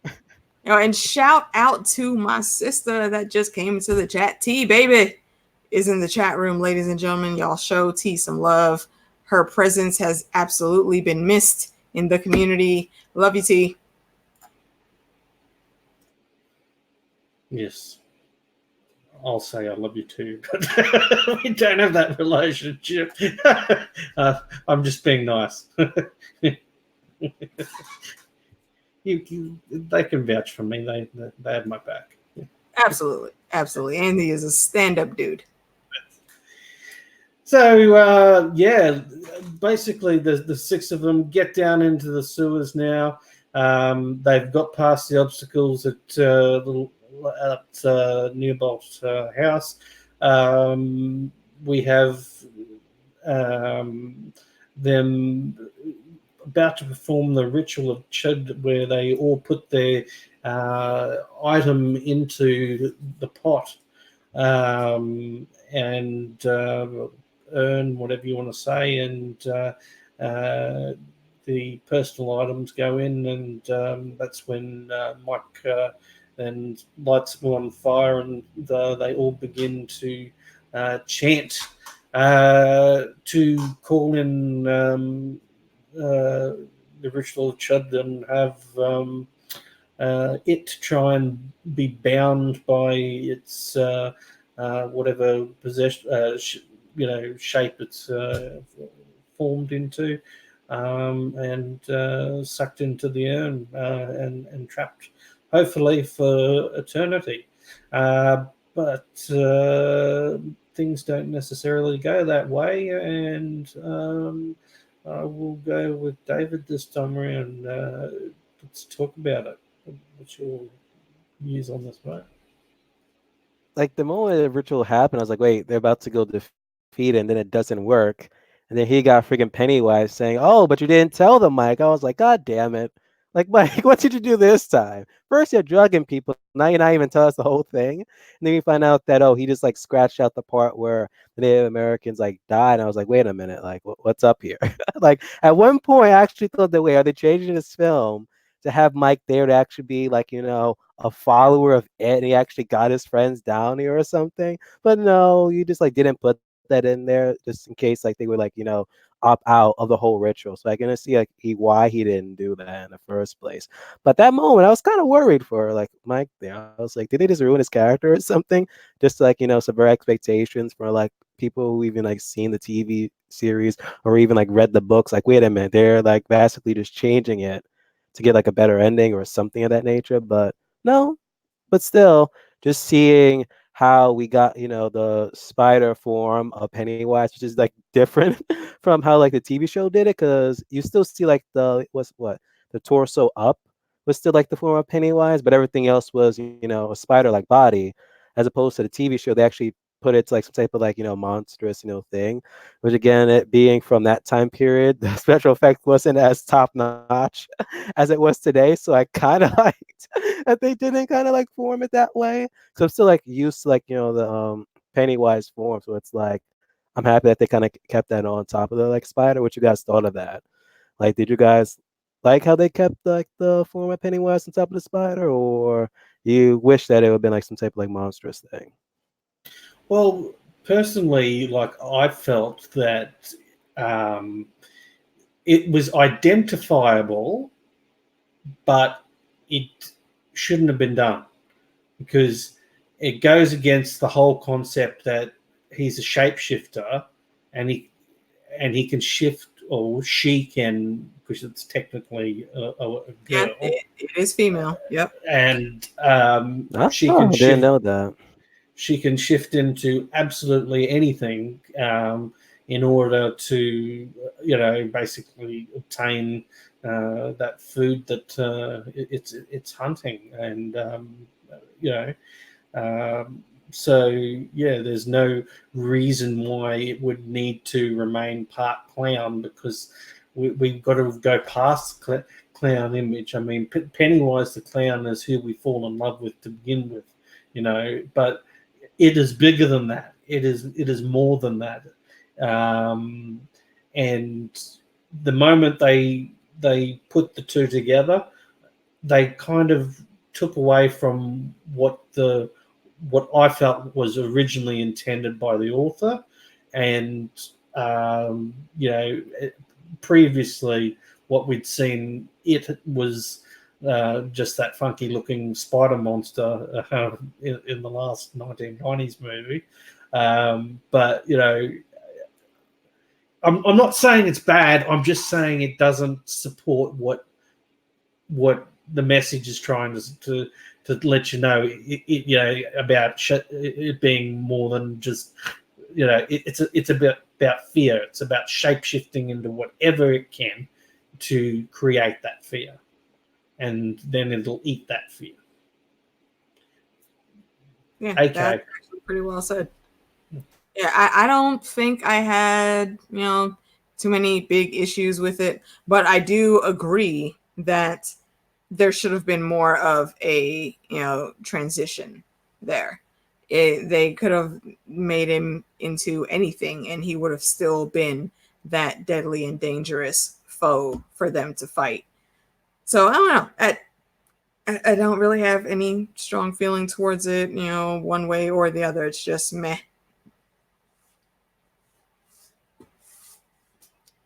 And that's about it. And what are your thoughts about the ritual itself? Okay, like yeah, how Mike. Yeah, this again is where I don't like how they did this with Mike's character. It seems so out of place for who he is in the book in the original miniseries. And Pennywise, of course, because he likes starting shit. He tells him, you didn't tell him, did you? You lied. Yeah, they did the ritual, but I'm still here. Obviously, it didn't work, and they all died. And they had Mike conveniently leave that part out. So it was it's kind of absurd to me, but I guess it fit into the narrative.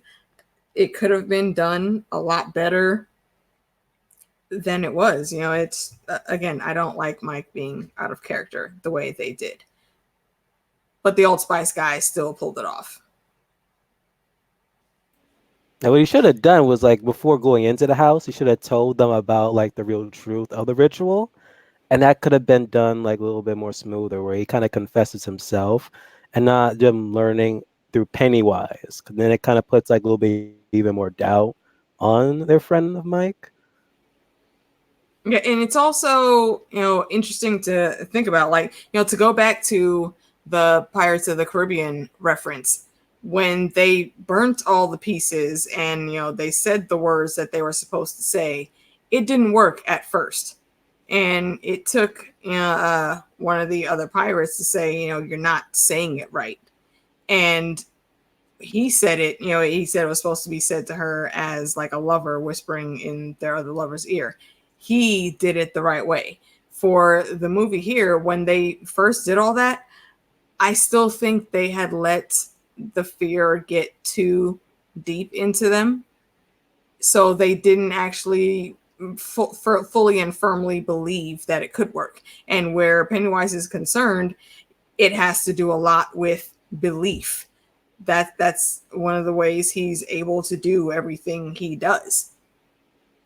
So if they didn't have they didn't strengthen their willpower enough at that point, in my opinion, and that's why it didn't work. Not because the ritual would have been an absolute, horrific failure. I think they didn't give it 100% like they should have, because they were still too deep in their feelings and too scared that they wouldn't survive. I could be wrong, though. That's just how I saw it. Could be, because that was like what Mike was like drilling to each and every one of them. Like, guys, we did it before. You just got to remember, which wasn't pretty much working.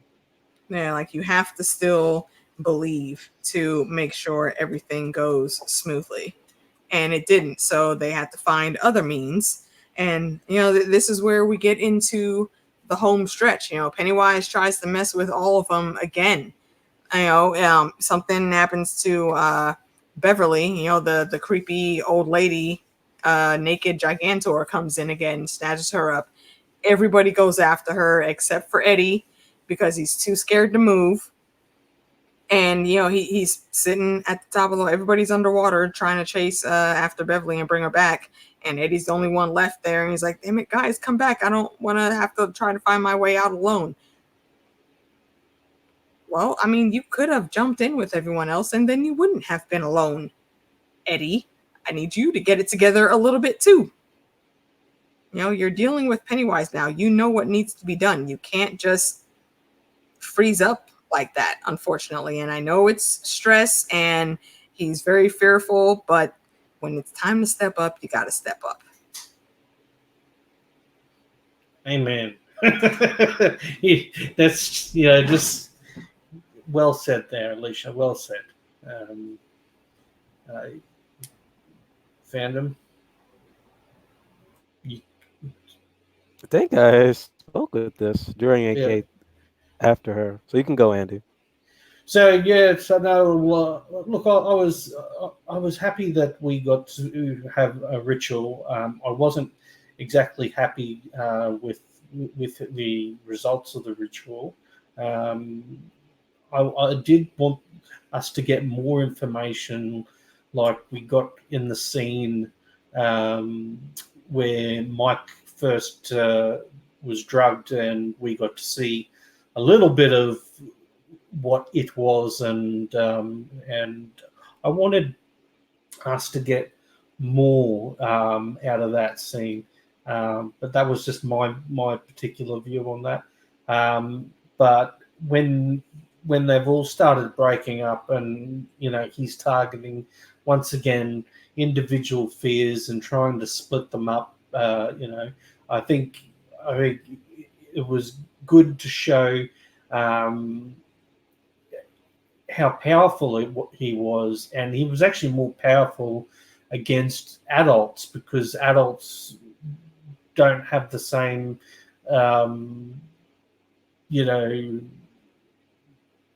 Their imagination changes. Yeah, exactly. Your imagination changes. What fears you can totally change.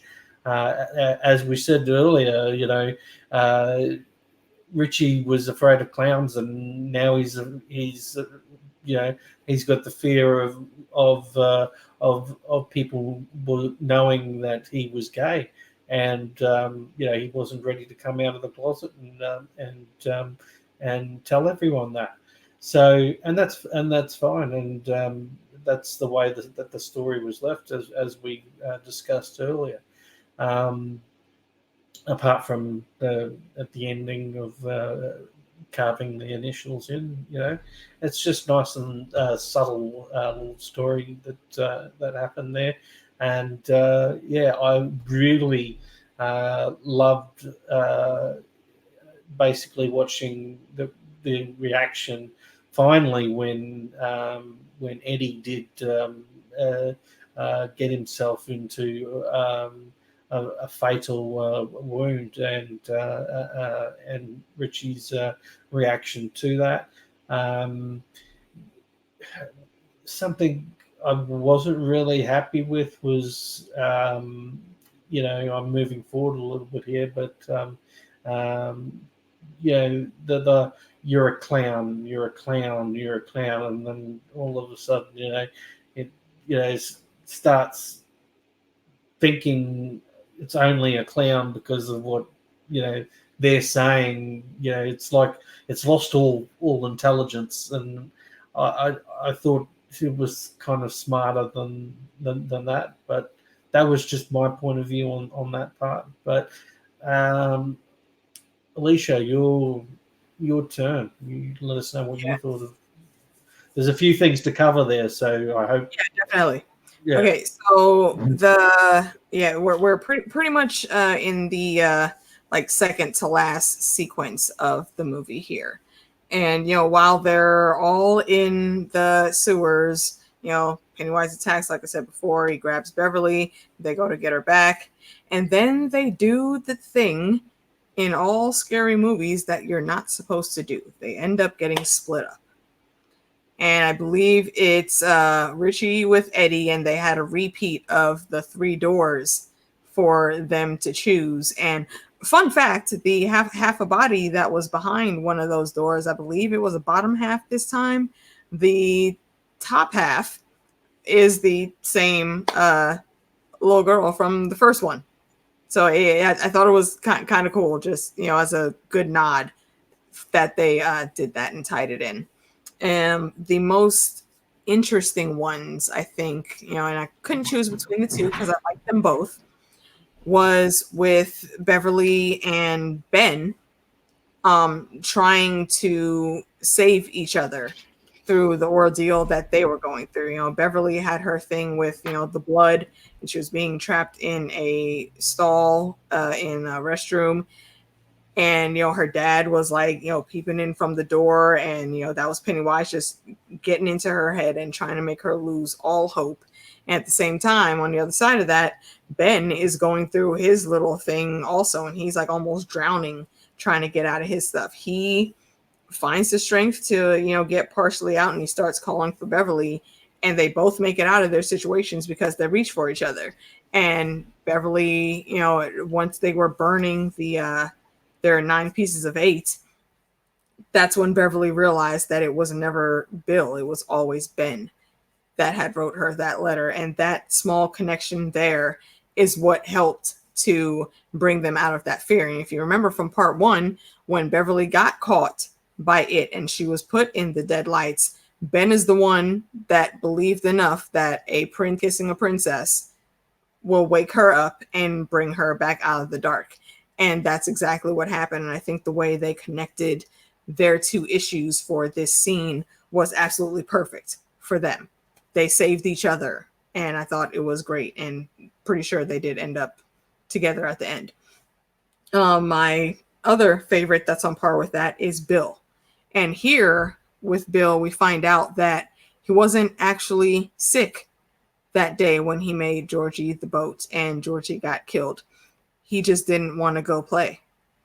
So, he lied to his little brother, and, it again has the little avatar of Georgie, taunting Bill and getting in his head and just making him feel so much. And he ends up also having to, fully realize that he cannot keep that burden on himself. If he does, and he doesn't let, Georgie go, he would have died. But, he did end up finding his inner strength, and, he fought, and they got back. Everybody else, they had their little ordeals. They all got back together again. And I don't remember who it was that said it, but they figured out, again, belief means everything for this story. So by, the laws of, magic science or whatever, however they explained it, I don't remember the exact specifics. But if a thing is in a certain shape, it's still limited to the strength and power of that shape. So, clowns are just random humans with face paint on.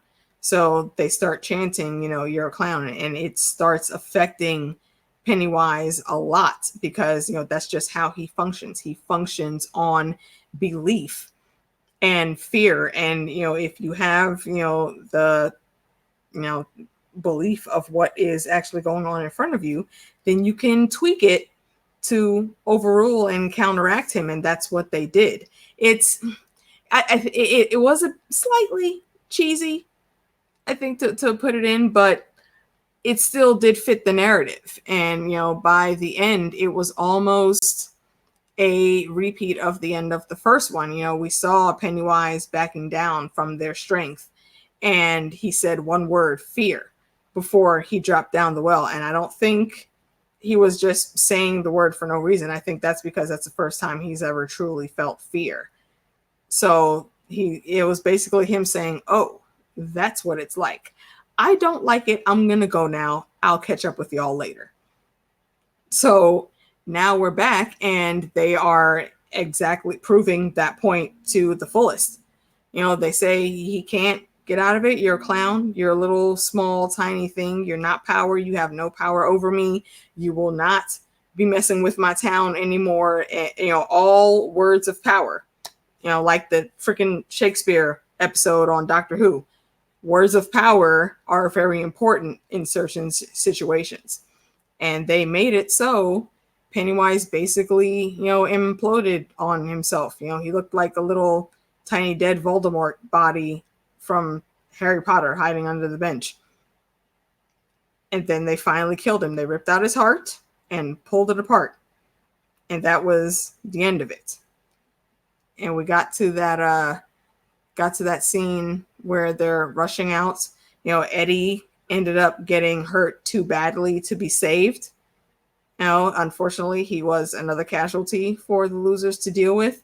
And they did try to at least take his body out of there, but they couldn't. You know, they had to get out before everything collapsed all around them. And one of the most powerful parts of that was Richie's reaction once they got outside and he saw there's no way that he could save Eddie's body.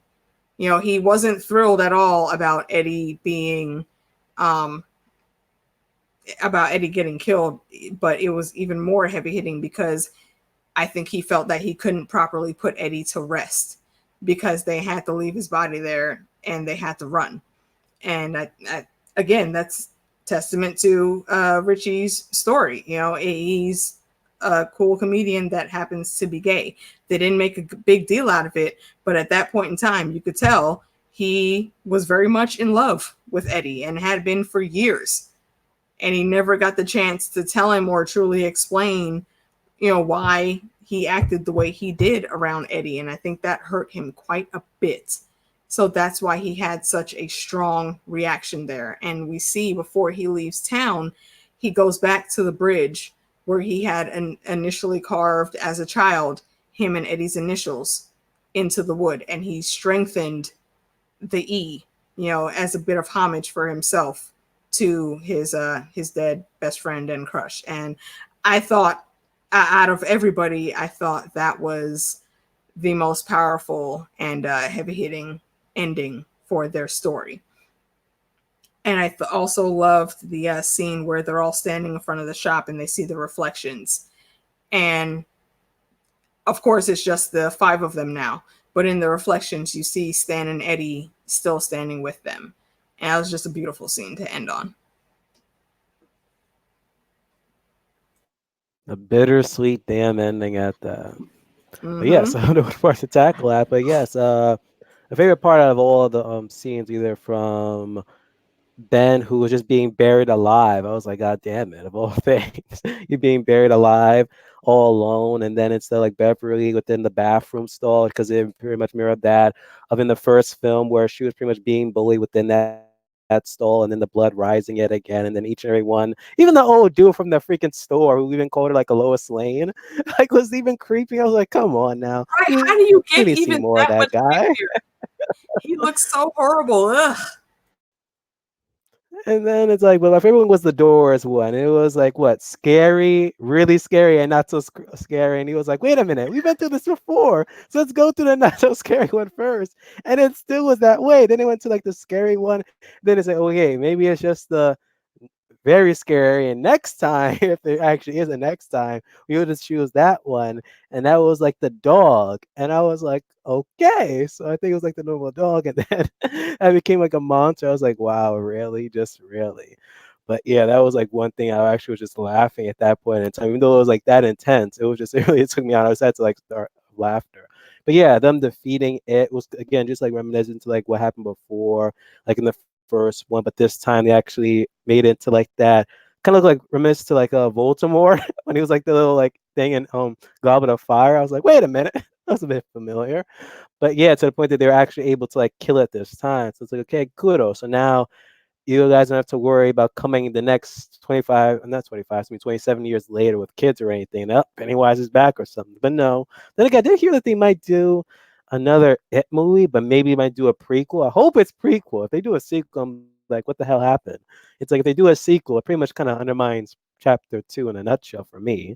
But yeah, hopefully they'll just do like prequels, so maybe early like Days and Dairy where maybe people tried to defeat it, but they obviously failed or something, or maybe who knows with the Native Americans. I don't know. Either way, I would enjoy watching a prequel series from this. But yeah, it kind of was sad seeing, Eddie dying. I was like, oh really? And even before then, when Pennywise like used the deadlights on Richie, I was like, he actually thought that he actually did something, and then like just out of nowhere, the deadlight, he just used it on him. And I was like, oh, okay. So I'm guessing they opted out Billy's wife, and they're just gonna do it with Richie here, but that didn't like ended like quickly or so. So it's like, okay, good. And then he have freaking Eddie dying. It was kind of sad. Even like his final words of what was it again? It was like a "Did your mother" or something like that. It was like some type of joke. And I know that was different from the TV series. I think he called him something. He was like, "Would you stop calling me that?" So I did kind of like how his final words in this movie was compared to like the TV movie, you know. But damn, just seeing him just like sob, even like as like the whole house was crumbling down to like even when they were like going to the river, you know, and just like, you know, wash themselves off from all that debris and stuff. He was just still sobbing. And I kind of wish a turtle would have popped up again. Like, you know, when they were freaking at that water, like what was it, the river, whatever, in Derry. Like turtle should appear once more or something. They were like, hey, it's that turtle again, you know, just like when we was like kids, when we jumped off before. There was like that turtle there. That could have been a great like 360 there with that damn turtle. But no, they hardly did the turtle in this film either. So it would have been great, you know, seeing that goddamn turtle. It's like now I just want to see Avatar again with that freaking giant turtle at the end, teaching Aang about the freaking what was it again? Like how to like take someone's like bending away. But other than that, yes, it was a for me it was like a satisfying ending.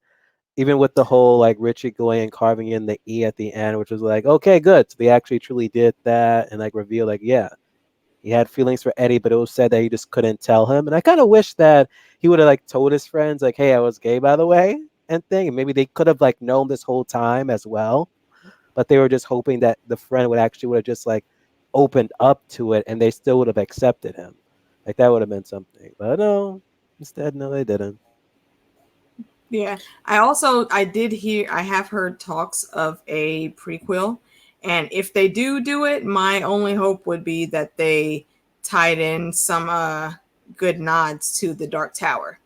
Because if you didn't see that movie or you haven't read that book series, when they got to the scene where the kid and Idris Elba went into a different world, there was a carnival dedicated to Pennywise in that scene. Like all of Stephen King's books, well, most of them are all connected.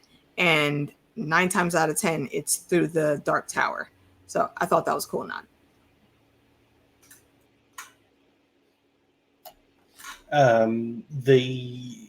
Yes, thanks for that. Okay, that was a cool little note. The turtle thing that you were referencing, fandom, was very tempted to say something else then. Um, Now, I believe that we don't get to see the turtle again, even though I was with you and thinking be cool to see the turtle again, is because in the novel, the turtle is dead 27 years later when they come back. Yeah, forgot about that. So that could be the reason why we don't get to see the turtle again. Like we only get to see the turtle. Like there was a turtle sitting on the table in the classroom that Ben went into. So that was the only real turtle reference that we get because they didn't show it in the Ritual of Chud. But yeah, the character of was it Myrtle or the turtle Maturin. Mature? Yeah, that's his name. Yeah. So so unfortunately he's not alive 27 years later he's long been dead. Says it. Turtles don't live that long, I guess.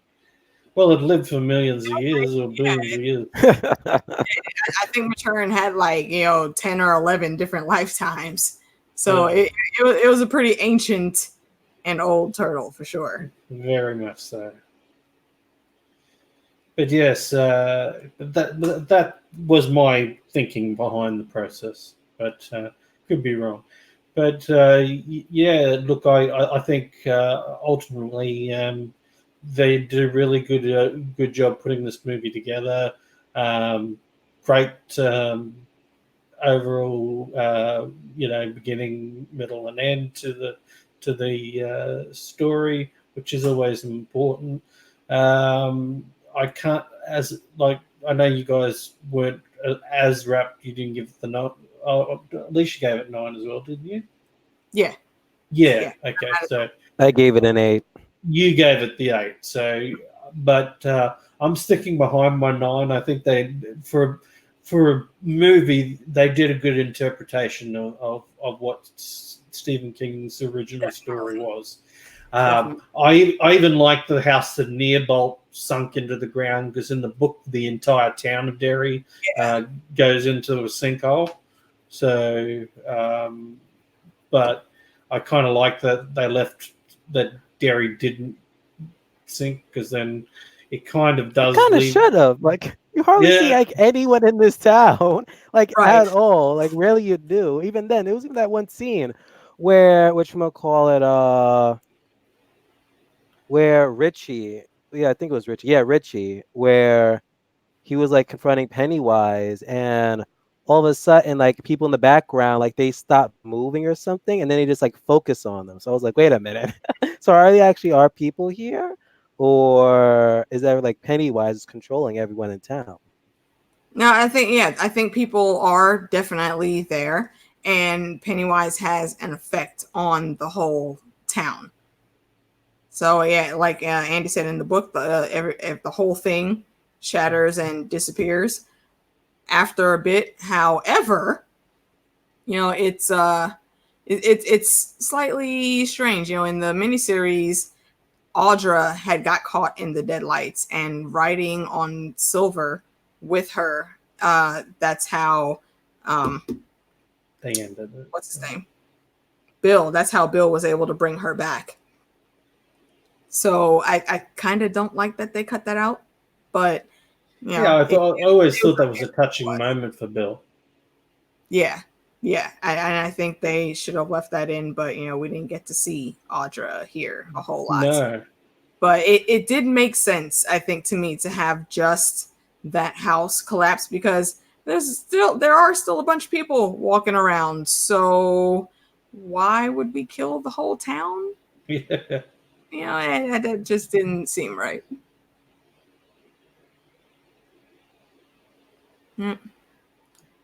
Should have killed the town. Honestly, you're a sadistic bastard. Name some actually people in that freaking town that actually deserve saving. Name 10. I mean, I don't know. Lois Lane. Even the adults, even the Losers Club are leaving this place. Even Mike knows it. He wasn't joining the Old Spice commercials, man. I mean, he knows he got to get out of here. His work was done. He had no other reason to stay there. He had sold the family farm. That wasn't his thing. He works at the library now. His uncle that he was with, or maybe it was his grandfather. Either way, he was dead and gone.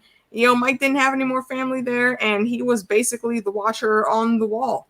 He was Nick Fury standing guard at that time. So once that was over, and now his watch has ended. He's free now. He can go, like everybody else left, and they got famous in all of their fields of study. Everybody's doing good, making good money. Now it's his turn to go. His watch has officially ended. Yes, it has. Yeah, I thought it was a spectacular movie. I did like part 1 better than part 2, but it was still a good wrap up to the series. I enjoyed it. Still a good movie. Not as good as the first. If they cut out the Henry Bauer thing, I probably would have given that out of 10. Just saying. And they would have killed everyone in town. I would have been good. I'm telling you, you couldn't even name 10 people or 5 at least. It should have been saved. Lois Lane. Meet all those people. Clark Kent. Well, that was Beverly, and she left. Oh man, yeah, but that I did really enjoy it, and I appreciate you, Andy. Getting us all back together, because we haven't done any of our horror club stuff in a while, and it is almost the season of All Hallows Eve, so I think this was a good start, and hopefully if things don't get too stressful in my adulting, I'll be able to do a couple things for Halloween and just, have some random fun. So I appreciate you guys coming on with me. And Andy, thank you for facilitating everything. It's always fun to chat with you guys. It's been way too long since we've done this. Coming up, folks, just make sure you click that bell and set your notifications. We're going to be talking about American Horror Story this season. I think the 3rd episode airs next week. So maybe that coming weekend we'll be able to get together, and hopefully Lav will be able to join us again. We're going to talk about those first 3 episodes of American Horror Story 1984, which I was very skeptical about with seeing the previews and the premise, but I am very much enjoying it so far. So go watch that show if you guys haven't already. So we're going to sign off in a bit. Andy, why don't you go ahead and tell the folks where they can find you, and after that we'll go to BBM for the sign-off. Yes, for those of you who have forgotten or can't read below me, I am the Fat Dingo, and yes, this is my story. No,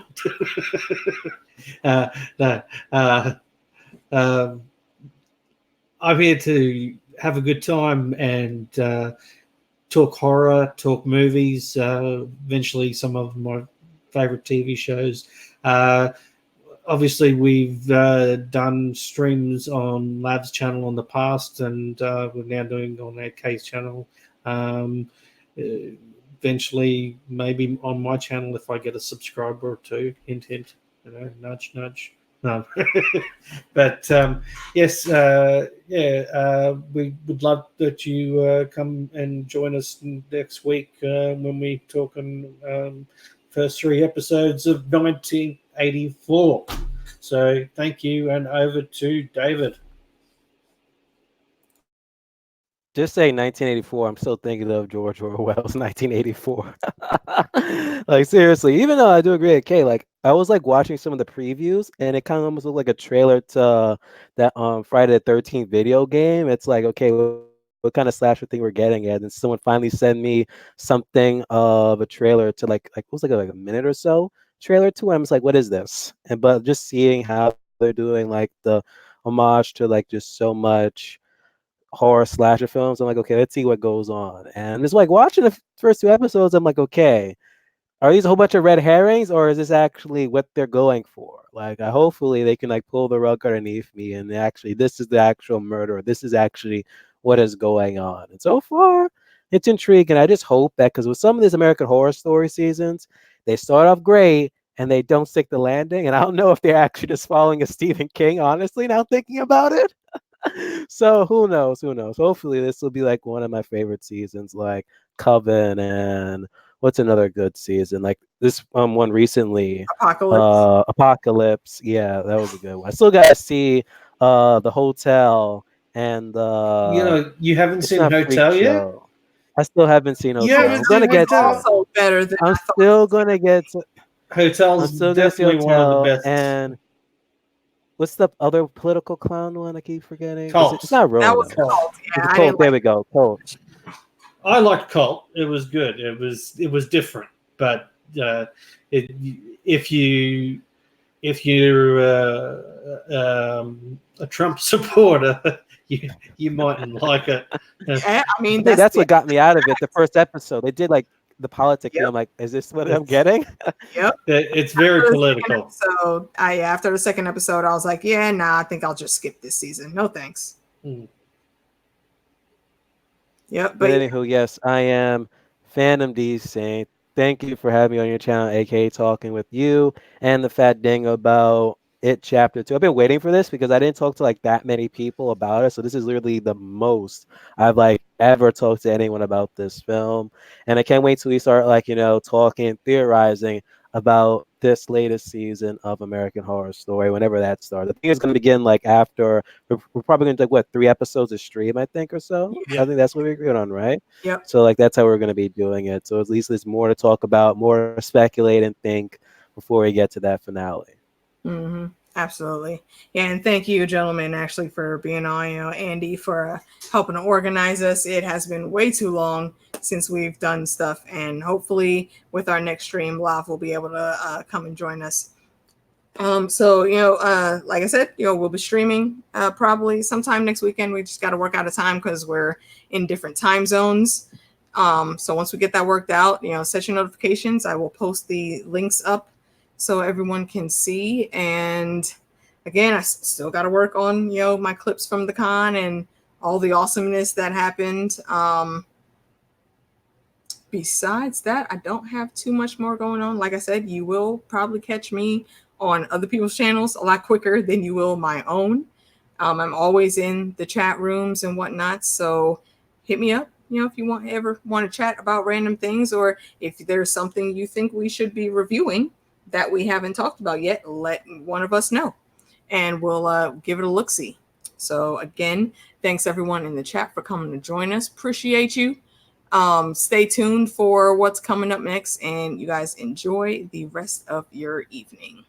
We'll catch y'all next time.